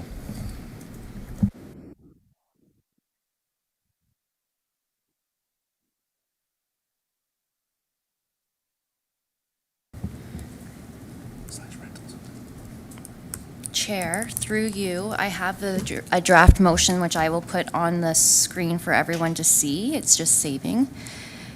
And that motion is that report PD 2324 be deferred to the May 27th, 2024 Committee of the Whole meeting, and that staff meet with the developer to obtain additional information on affordable housing / rentals. Okay, so I'm going to ask the mayor and Councilor Reimer to come out, and if there's any questions to this motion. Councilor Michalak. Thank you very much. Through you to staff, was there any discussion with the developers or the proponents with regards to community benefits? Through you, Mr. Chair, when you're talking about community benefits, you're talking about the, as it pertains, as we've had with previous applications for height increases? Correct. Yeah. As well as affordable or attainable housing and that sort of thing. Through you, Mr. Chair, unfortunately now that part of the Planning Act has changed. Oh, sorry. We can't consider things the same way as we used to with community benefits. Now there's a need to pass, it's called a community benefit charge, a little bit of a different process, which we're actually going through right now, but in the meanwhile, the community benefits conversation, that's not the same as it used to be. But conversations on looking at opportunities for affordable housing, again, not just the true sense of the word affordable from a provincial definition standpoint, but looking at things, looking at the housing stock we have in the town, looking at what the average market prices are, looking at how this particular housing stock fits in with that continuum, looking at how it addresses a little bit of a missing middle that's currently there between some of our lower density, more expensive types of housing and the other side of the continuum, made sense from an addition to the housing stock perspective.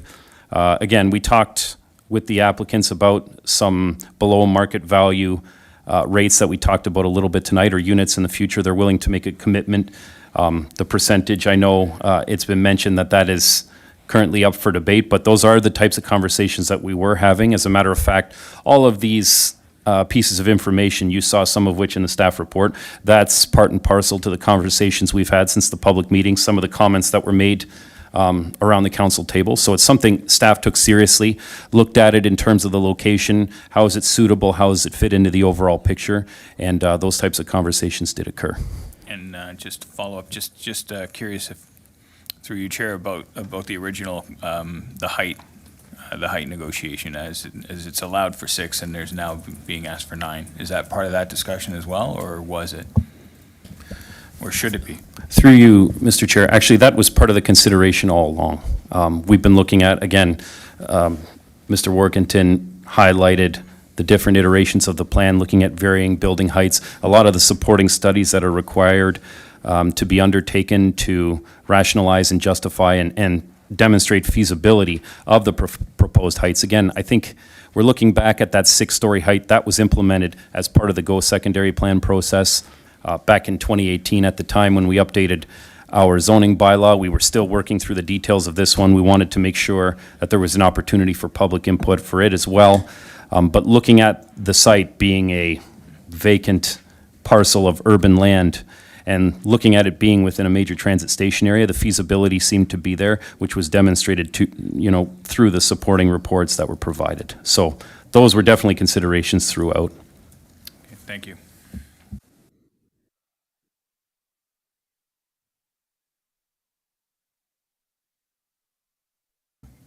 Call the vote. No problem. I will call the vote on Councillor Russell's motion. That is on the screen, and I will open that vote right now.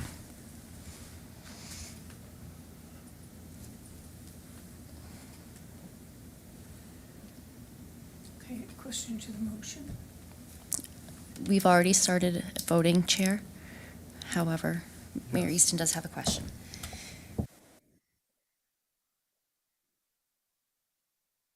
As a point of clarification, when Mr. Bruder was speaking, it was my impression that there were a number of different phases of discussion that had taken place since the public meeting.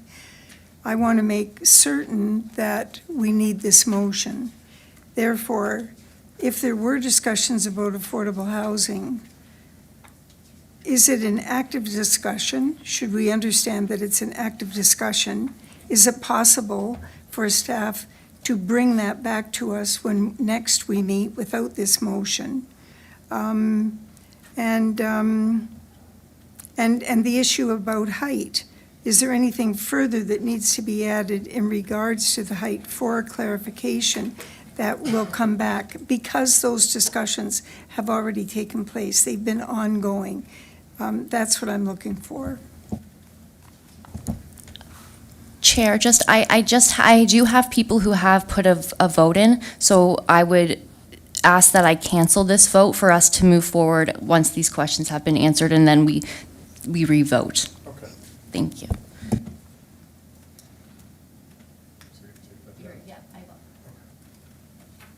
So, Mr. Chairman, through you to Mr. Bruder. Through you, Mr. Chair, when we talk about, I don't think when I look at the build forms, the heights, even some of the densities there, I think that's been thoroughly analyzed in the staff report. From an affordability perspective, I understand what council is saying. I think, you know, what the general consensus is, want a little more information on whether or not there's potential for these buildings to be purpose-built rental, or one of them, whether there's an opportunity to adjust what's been proposed from the perspective of the number of units that would be, again, not truly affordable in that provincial definition, but slightly below average market value of the time. Again, those things I don't think necessarily are tied explicitly to approval of the land use, but I understand council's position in that, you know, they're seeking this information with respect to making their decision. So could I come back subsequently with a little more information after we confer with the applicants? I could, but again, I think it really depends on whether or not council feels that information is critical for them making their decision tonight. I would say from a land use perspective, potentially not, but we're in committee's hands, and we'll proceed however we're directed to. Okay. Thank you very much, Mr. Chairman.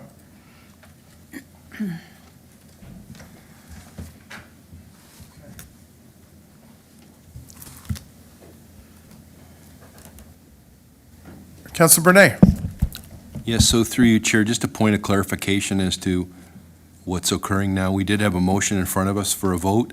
It was taken off the screen. Is it coming back now, or what is happening here? Through you, Chair, yes, that I canceled that in the system, so any votes that were cast are null and void, as only a few individuals had entered their vote at that time that the question was raised. So we'll be going back to the motion? That is correct, and I can read it again if the chair would like. Thank you very much. So with that, it was moved. 1 second. Oh, no problem.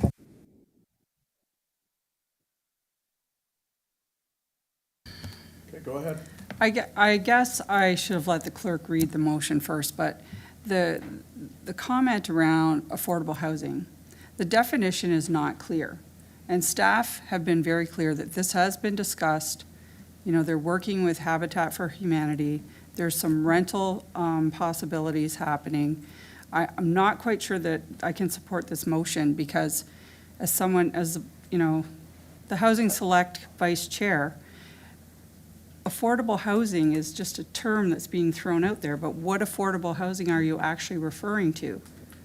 And in my opinion, if you're looking at truly affordable housing, it's very clear in the staff report that that is not a suitable location for truly affordable. It's a suitable location for Habitat of Humanity or rentals, but not truly affordable. So I have a problem supporting this motion, so I will not be supporting it. And I believe it's been answered already. And I don't think the answer in 8 days is going to be any different. So those are my comments. Thank you, Chair. And the motion is that Report PD 2324 regarding the official plan and zoning bylaw amendment by Upper Canada Consultants, Inc. and QE Exit 6410A, Inc. be deferred to the May 27th, 2024 Committee of the Whole meeting, and that staff meet with the developer to obtain additional information on affordable housing and rentals. And with that, I will open the vote.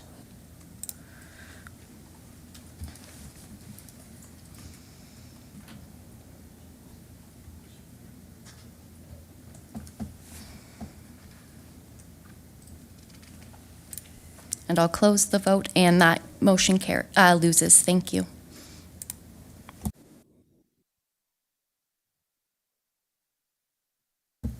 Okay, thank you, Devan. Okay, where's my, okay.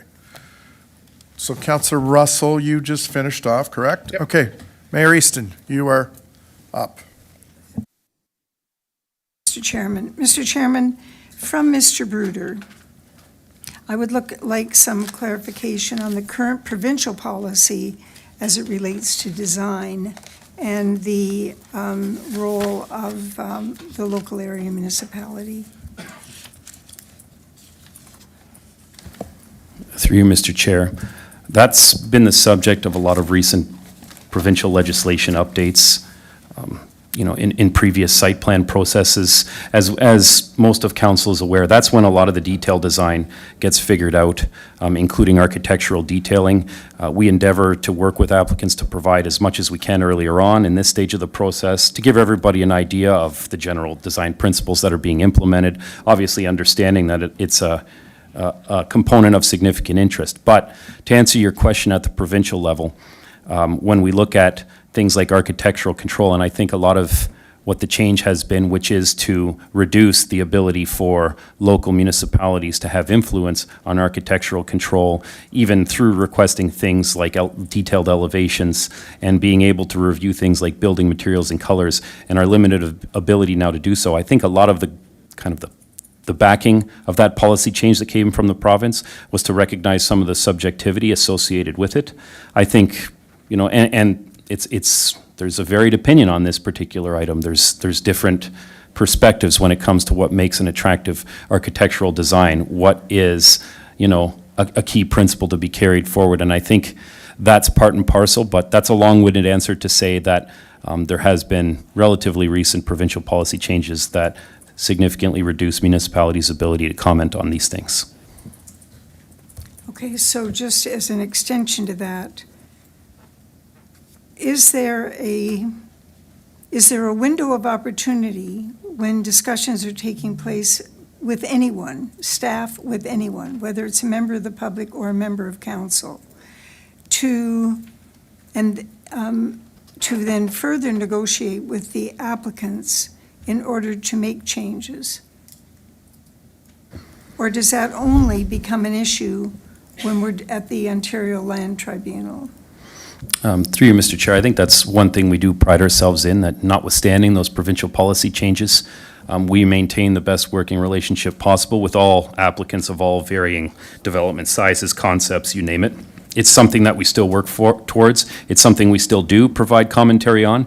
And in many instances, it's something that we do see a positive result. We do see refinement. It starts at this stage, providing initial input, as we often do. In the site plan process, we still do work with applicants. And again, we've had traction, even notwithstanding some of these policy changes, just as a virtue of a two-way working relationship with applicants and ongoing communication. So there is a window, and I would say that it spans a couple of different components of the planning application processes, but it is something we continue to work towards. Okay, that's great. Thank you very much, Mr. Chairman.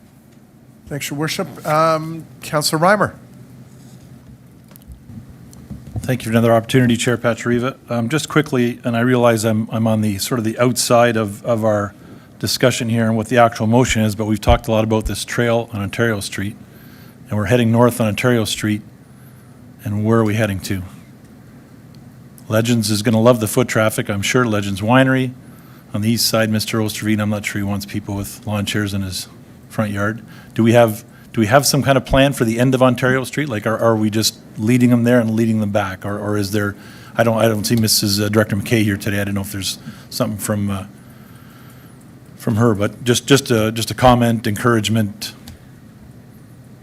question. So through you, Mr. Chair, I would say at this point, we haven't gotten to that where we've actually designed anything, whether it be at the end of the Ontario Street right-of-way or even the walking trail itself. We're not quite sure yet exactly how it's going to look like, but we just want to make sure that there's a commitment that a design process goes forward to factor in something to provide that access to the lake, because it is something that we heard, it's a concern we heard. I think there's relevancy to that. There's always a desire to visit the lake. Our road allowances do terminate at the lake, but I think you bring up a good point that we'd have to address. Likely, should we get to that point, probably a part of the site plan process in terms of, okay, there's a path going down there. What does that look like at the end? So I think it's a valid point, but in the process, we're still a little bit early to get to the details of that.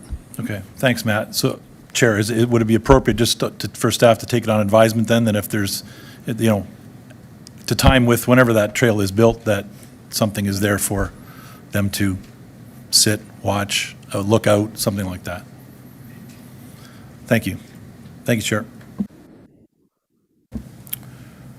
Thank you, Councillor Reimer. And I'm going to ask Deputy Mayor Murray to take the chair because I have a couple questions that weren't asked. Certainly. Okay, so. I don't think I had control over it, though. Okay. All right, please go ahead. Okay. Thank you very much. So question to staff, and it kind of points to Mr. Roorda's question about the traffic report. So, and knowing where we are, and I'm going to knock on wood because it hasn't happened since we were away in England, but there's frequent accidents on the QEW, which force traffic off and onto the service roads and Highway 8, which would really skew the traffic counts. Both signals at Victoria, or both north and south service roads of Victoria are signalized. I just think it would be prudent and proactive to, rather than have a four-way stop, to signalize that. Like, you've got to anticipate what's going to happen. You have to anticipate the worst, and you have to be able to pivot. And I think by just recommending a four-way stop is selling ourselves short. So that would, look into you, Josh, for that. No, so one of the things that I had a lot of, not me, but, myself and Public Works staff have had, as you're aware of your work on Mountain Street, is just, the ability to put a traffic signal in place has to meet certain criteria. So one of the things that we really honed in on for this, because not only, as you mentioned, the traffic jams from the occasional accident, but also just in general, for the increase in traffic as well as pedestrians, we wanted to make sure that whatever was being proposed met the traffic criteria. So in order to have a traffic signal, you need to have certain criteria of traffic counts over that, meet the MTO's threshold for an 8-hour period. The traffic information study here showed that it only, it didn't really meet those criteria. So, to the one point that the traffic counts were done on a Tuesday after a long weekend, that may be true, but we do have a growth rate applied to it that's much higher than the standard. It's 3%, whereas the region is maybe using 2% or even 1.5%. It's also a standard to look at just the peak hour times as well. So, sorry for the long-winded answer, but we have looked at it, and unfortunately, it doesn't meet those criteria for signalization. Yeah, thanks, Josh, for that, because anyone who lives here knows that after 10 o'clock on a Saturday morning, you're not taking the QEW to St. Catharines. You're going to take the service road.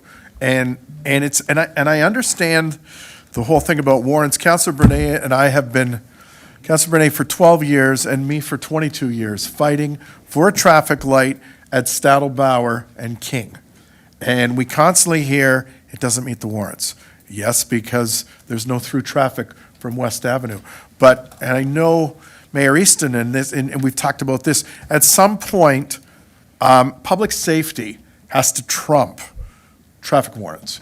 And there's the ability to go above and beyond to say, okay, residents are here and we know the municipality better than someone sitting in Toronto with a book in front of them. It's not always black and white. You have to be able to adapt. And one of the things that I've become very proud of is the Made in Lincoln solution. We've done it time and time and time again. And I think we should really go to the mat on this and say, these are the reasons why.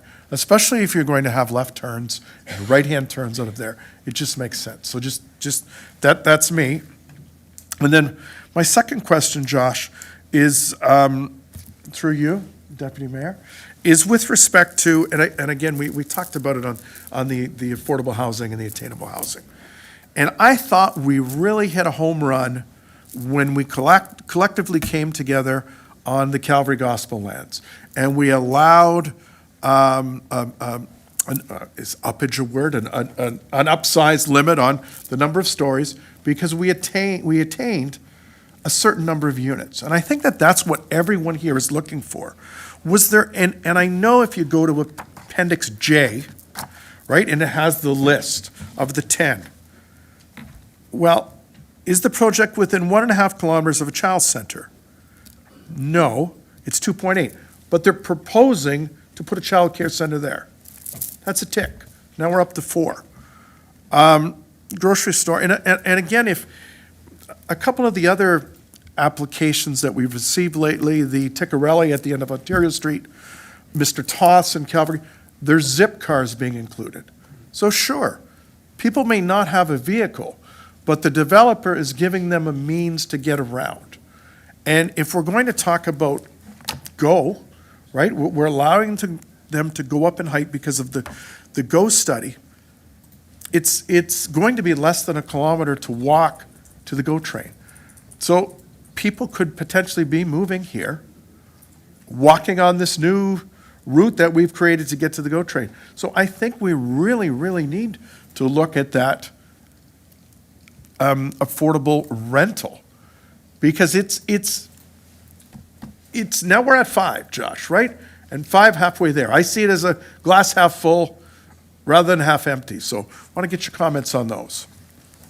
Through you, Chair.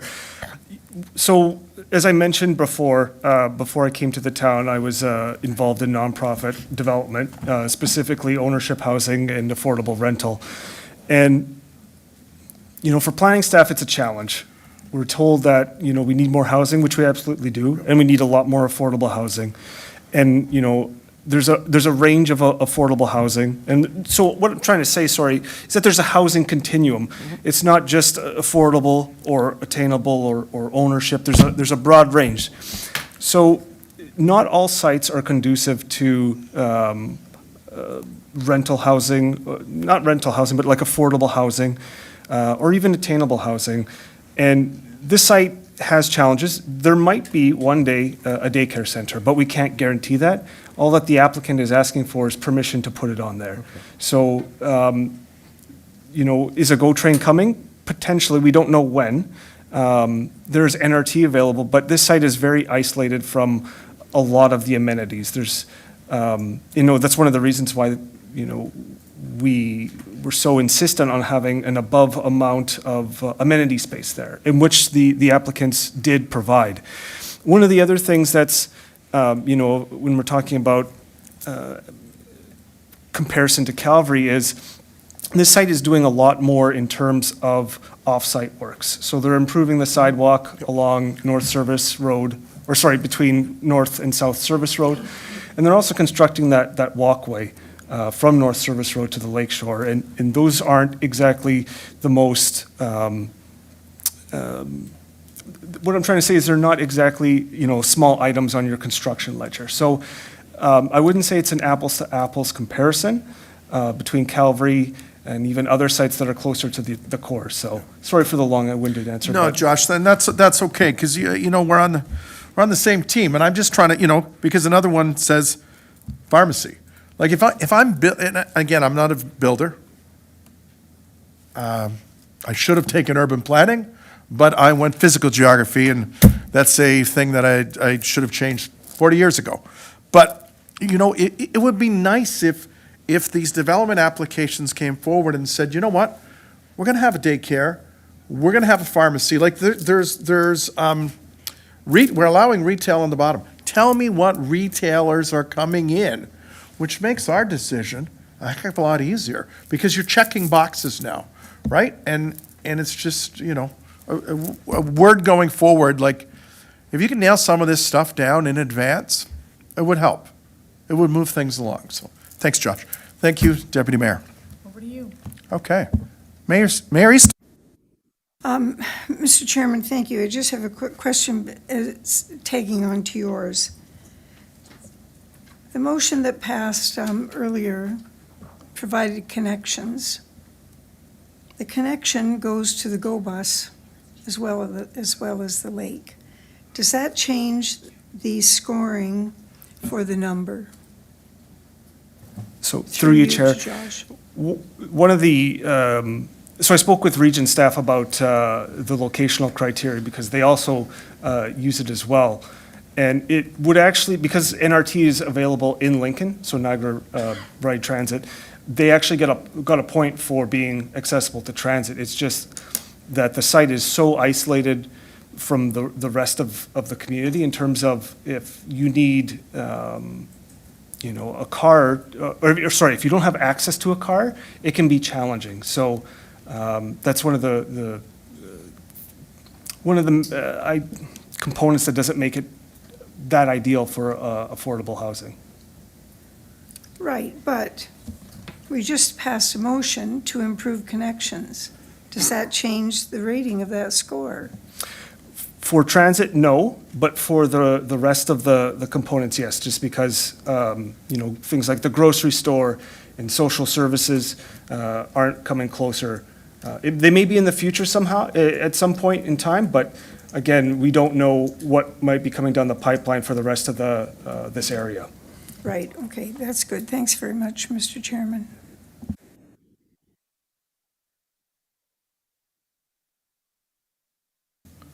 I'm in. Thank you very much, Your Worship. And you know what? It's funny because the migrant farm workers make it work somehow. They have bicycles, but they're able to get around. They're able to overcome obstacles. So, okay. So, there being no further discussion, I have a motion moved by Councillor Rinchema. The committee approved the official plan amendment application PL0PA202-30111 and zoning bylaw amendment PLZBA 202-30112 in the name of Upper Canada Consultants, Inc.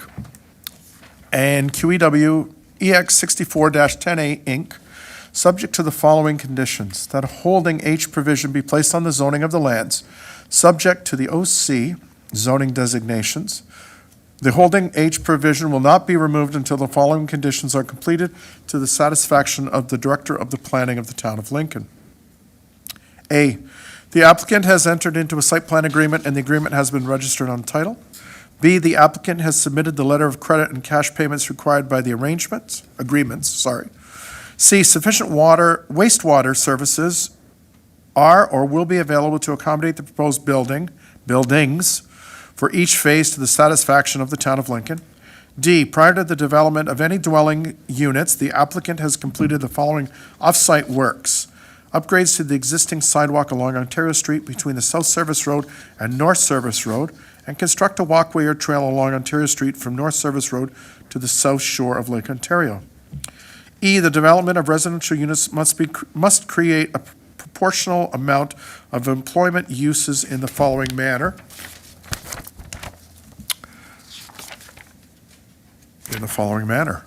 I, buildings A, B, or D, or any combination thereof, can only be constructed if one of the hotel, event center, or building C office building is also constructed simultaneously.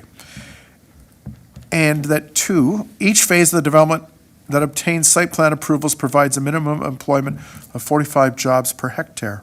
The committee enact and pass the official plan amendment attached as Appendix B of Report PD 23-24 to amend the official plan policies for the subject lands. The committee enact and pass zoning bylaw amendment attached as Appendix C of Report PD 23-24 to amend the zoning regulations for the subject lands.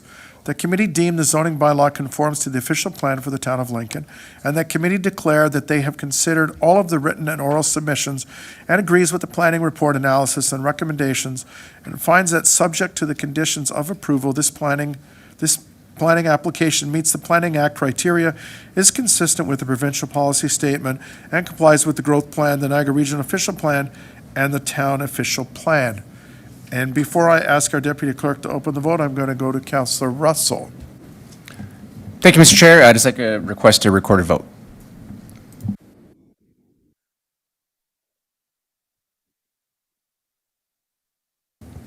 Thank you, Councillor Russell. I am just putting that into the system.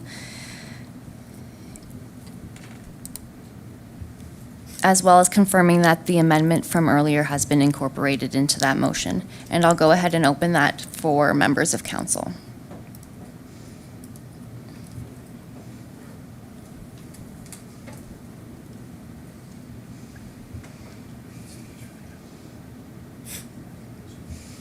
Madam Mayor, I'm waiting for your vote.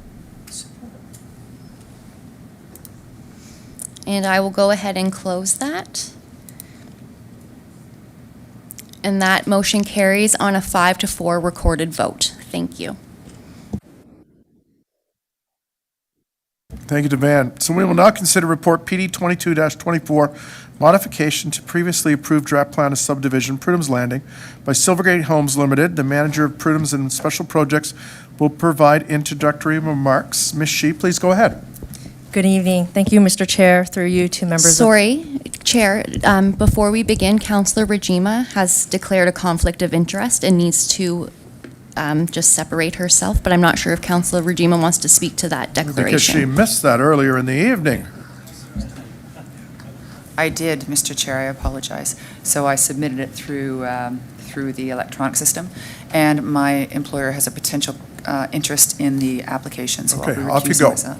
Thank you. Sorry, Melissa, thank you. No problem. Good evening. Thank you, Mr. Chair. Well, Melissa, hold on a Yep, second. okay. Yes?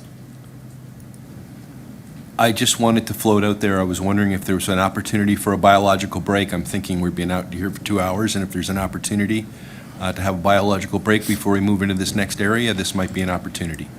Thank you, Chair. Okay, let's do that.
Acting CAO Deanne, that means the meeting's called to order. So. Okay. So, we will now consider Report PD 22-24, modification to previously approved draft plan of subdivision, Prudham's Landing. By Silvergate Homes Limited, the manager of Prudham's and Special Projects will provide introductory remarks. Now that we've all had a bio break, Ms. Shi, please go ahead. Thank you, Mr. Chair. Through you to members of council. Tonight's staff report and recommendation is regarding a modification to the draft plan of subdivision and associated conditions of draft plan approval for the Prudham's Landing subdivision. As you may recall, the concept plan for Prudham's Landing was updated by the developer in 2022, and land use permissions for this was approved by council through a zoning bylaw amendment at that time. So what is being brought forward today is a housekeeping exercise that will rearrange the draft plan blocks that were approved by council in 2019 to be in alignment with the updated concept plan. I wanted to note that the concept plan has not changed. There's no changes proposed. The draft plan process will divide the property into various blocks, roads, and open spaces. In terms of the conditions of draft plan approval, these remain primarily consistent with the conditions that were approved in 2019 by council. An exception is that there's now a requirement for a block to be held in reserve for a potential sanitary pumping station.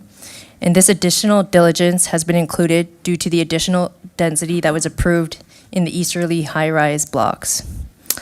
Flow monitoring will occur as the subdivision is phased to determine if and when additional sanitary capacity may be required to service the full build-out of the subdivision.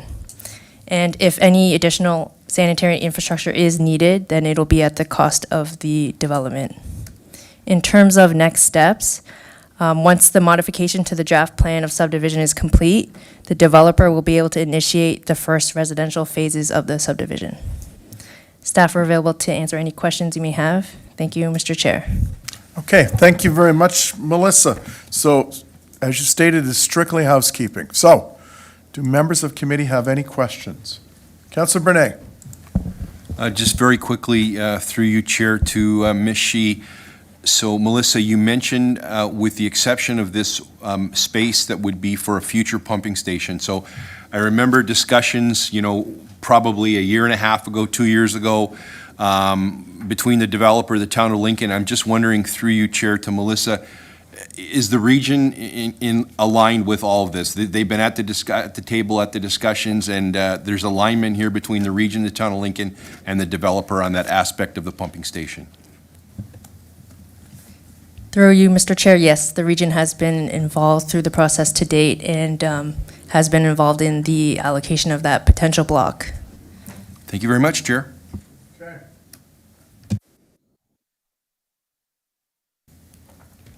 Councilor Michalak. Thank you very much, Chair Patrieva, through you to planning staff. The developers, the proponents came forward as there was a possible expiration of 3 years. Just curious, residents in the area, there's a lot going on there with regards to construction, inconvenience, and it's been going on for a long time, this whole project. Is there any estimation of when things are actually going to get started? Even if it's a house, is there any, because right now, as recently as today, and I ask that because as recently as today, I was hearing that all the construction equipment and everything's just kind of, it's gone away. And it's almost like the project is going to be back on at a standstill. Through you, Mr. Chair, once the modification to the draft plan is complete, then the developer intends to commence pre-servicing through the subdivision. So that will help to service the initial residential phases of the subdivision, and that work is intended to commence later this year. I appreciate that. It's just this, especially with the residential area bordering, the existing development, because the sooner we can get that completed, I think the sooner we can relieve some of the anxiety that those residents are probably wondering or have been living with for the past number of years. So that's the question I have. Thank you. Okay. There being no further discussion, I have a motion moved by Councillor Michaluk.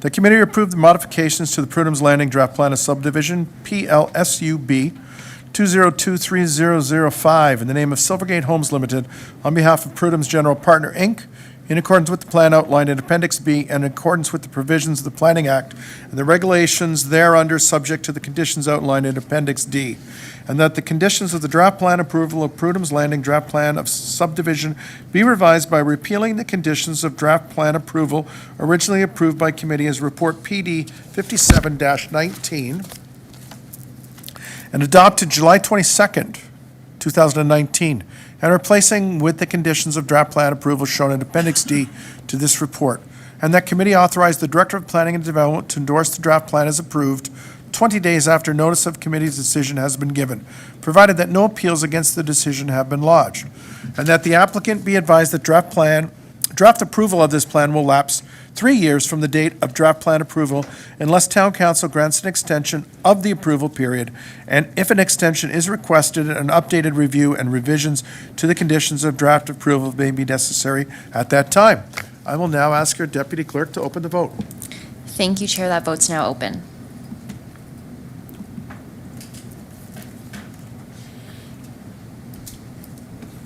And I'll close that vote, and that motion carries. Thank you, Chair. Okay, that's terrific. Could someone get Councillor Majima? Oh, I was going to ask one of the men on this side there. Okay, so we have no confidential items. We do have committee remarks, and we've got an update from Councillor Brunet with respect to NPEI. Tony?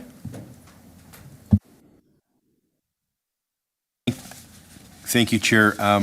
Had a meeting this morning in Niagara Falls, and I believe there was an article or a announcement in the local newspaper recently. This is with regards to the property that NPI has purchased up on Spring Creek Road between Mountain Road and Frost Road. So that property has been purchased for to house a future 230 kilowatt transformer station. So that, that has been in the works for quite some time, but what is happening now is a notice of commencement for a class environmental screening, which is necessary to take place, and so it has been in the newspaper. I just wanted to ensure that residents, especially up in that area of Spring Creek Road between Mountain and Frost Road, are aware of the process and what's happening with the screening process in the Class E transmission facilities. And if you haven't seen the newspaper, you want to go for further information, go to the Niagara Peninsula Energy website.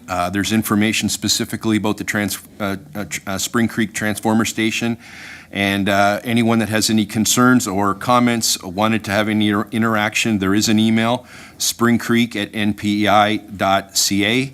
And there will be a fall public meeting that will be occurring in the fall of this 2024. Thank you, Chair. Thank you, Councillor Brunet, for that update. Any other committee remarks? Okay, there being no further business, I call this meeting adjourned at 8:22.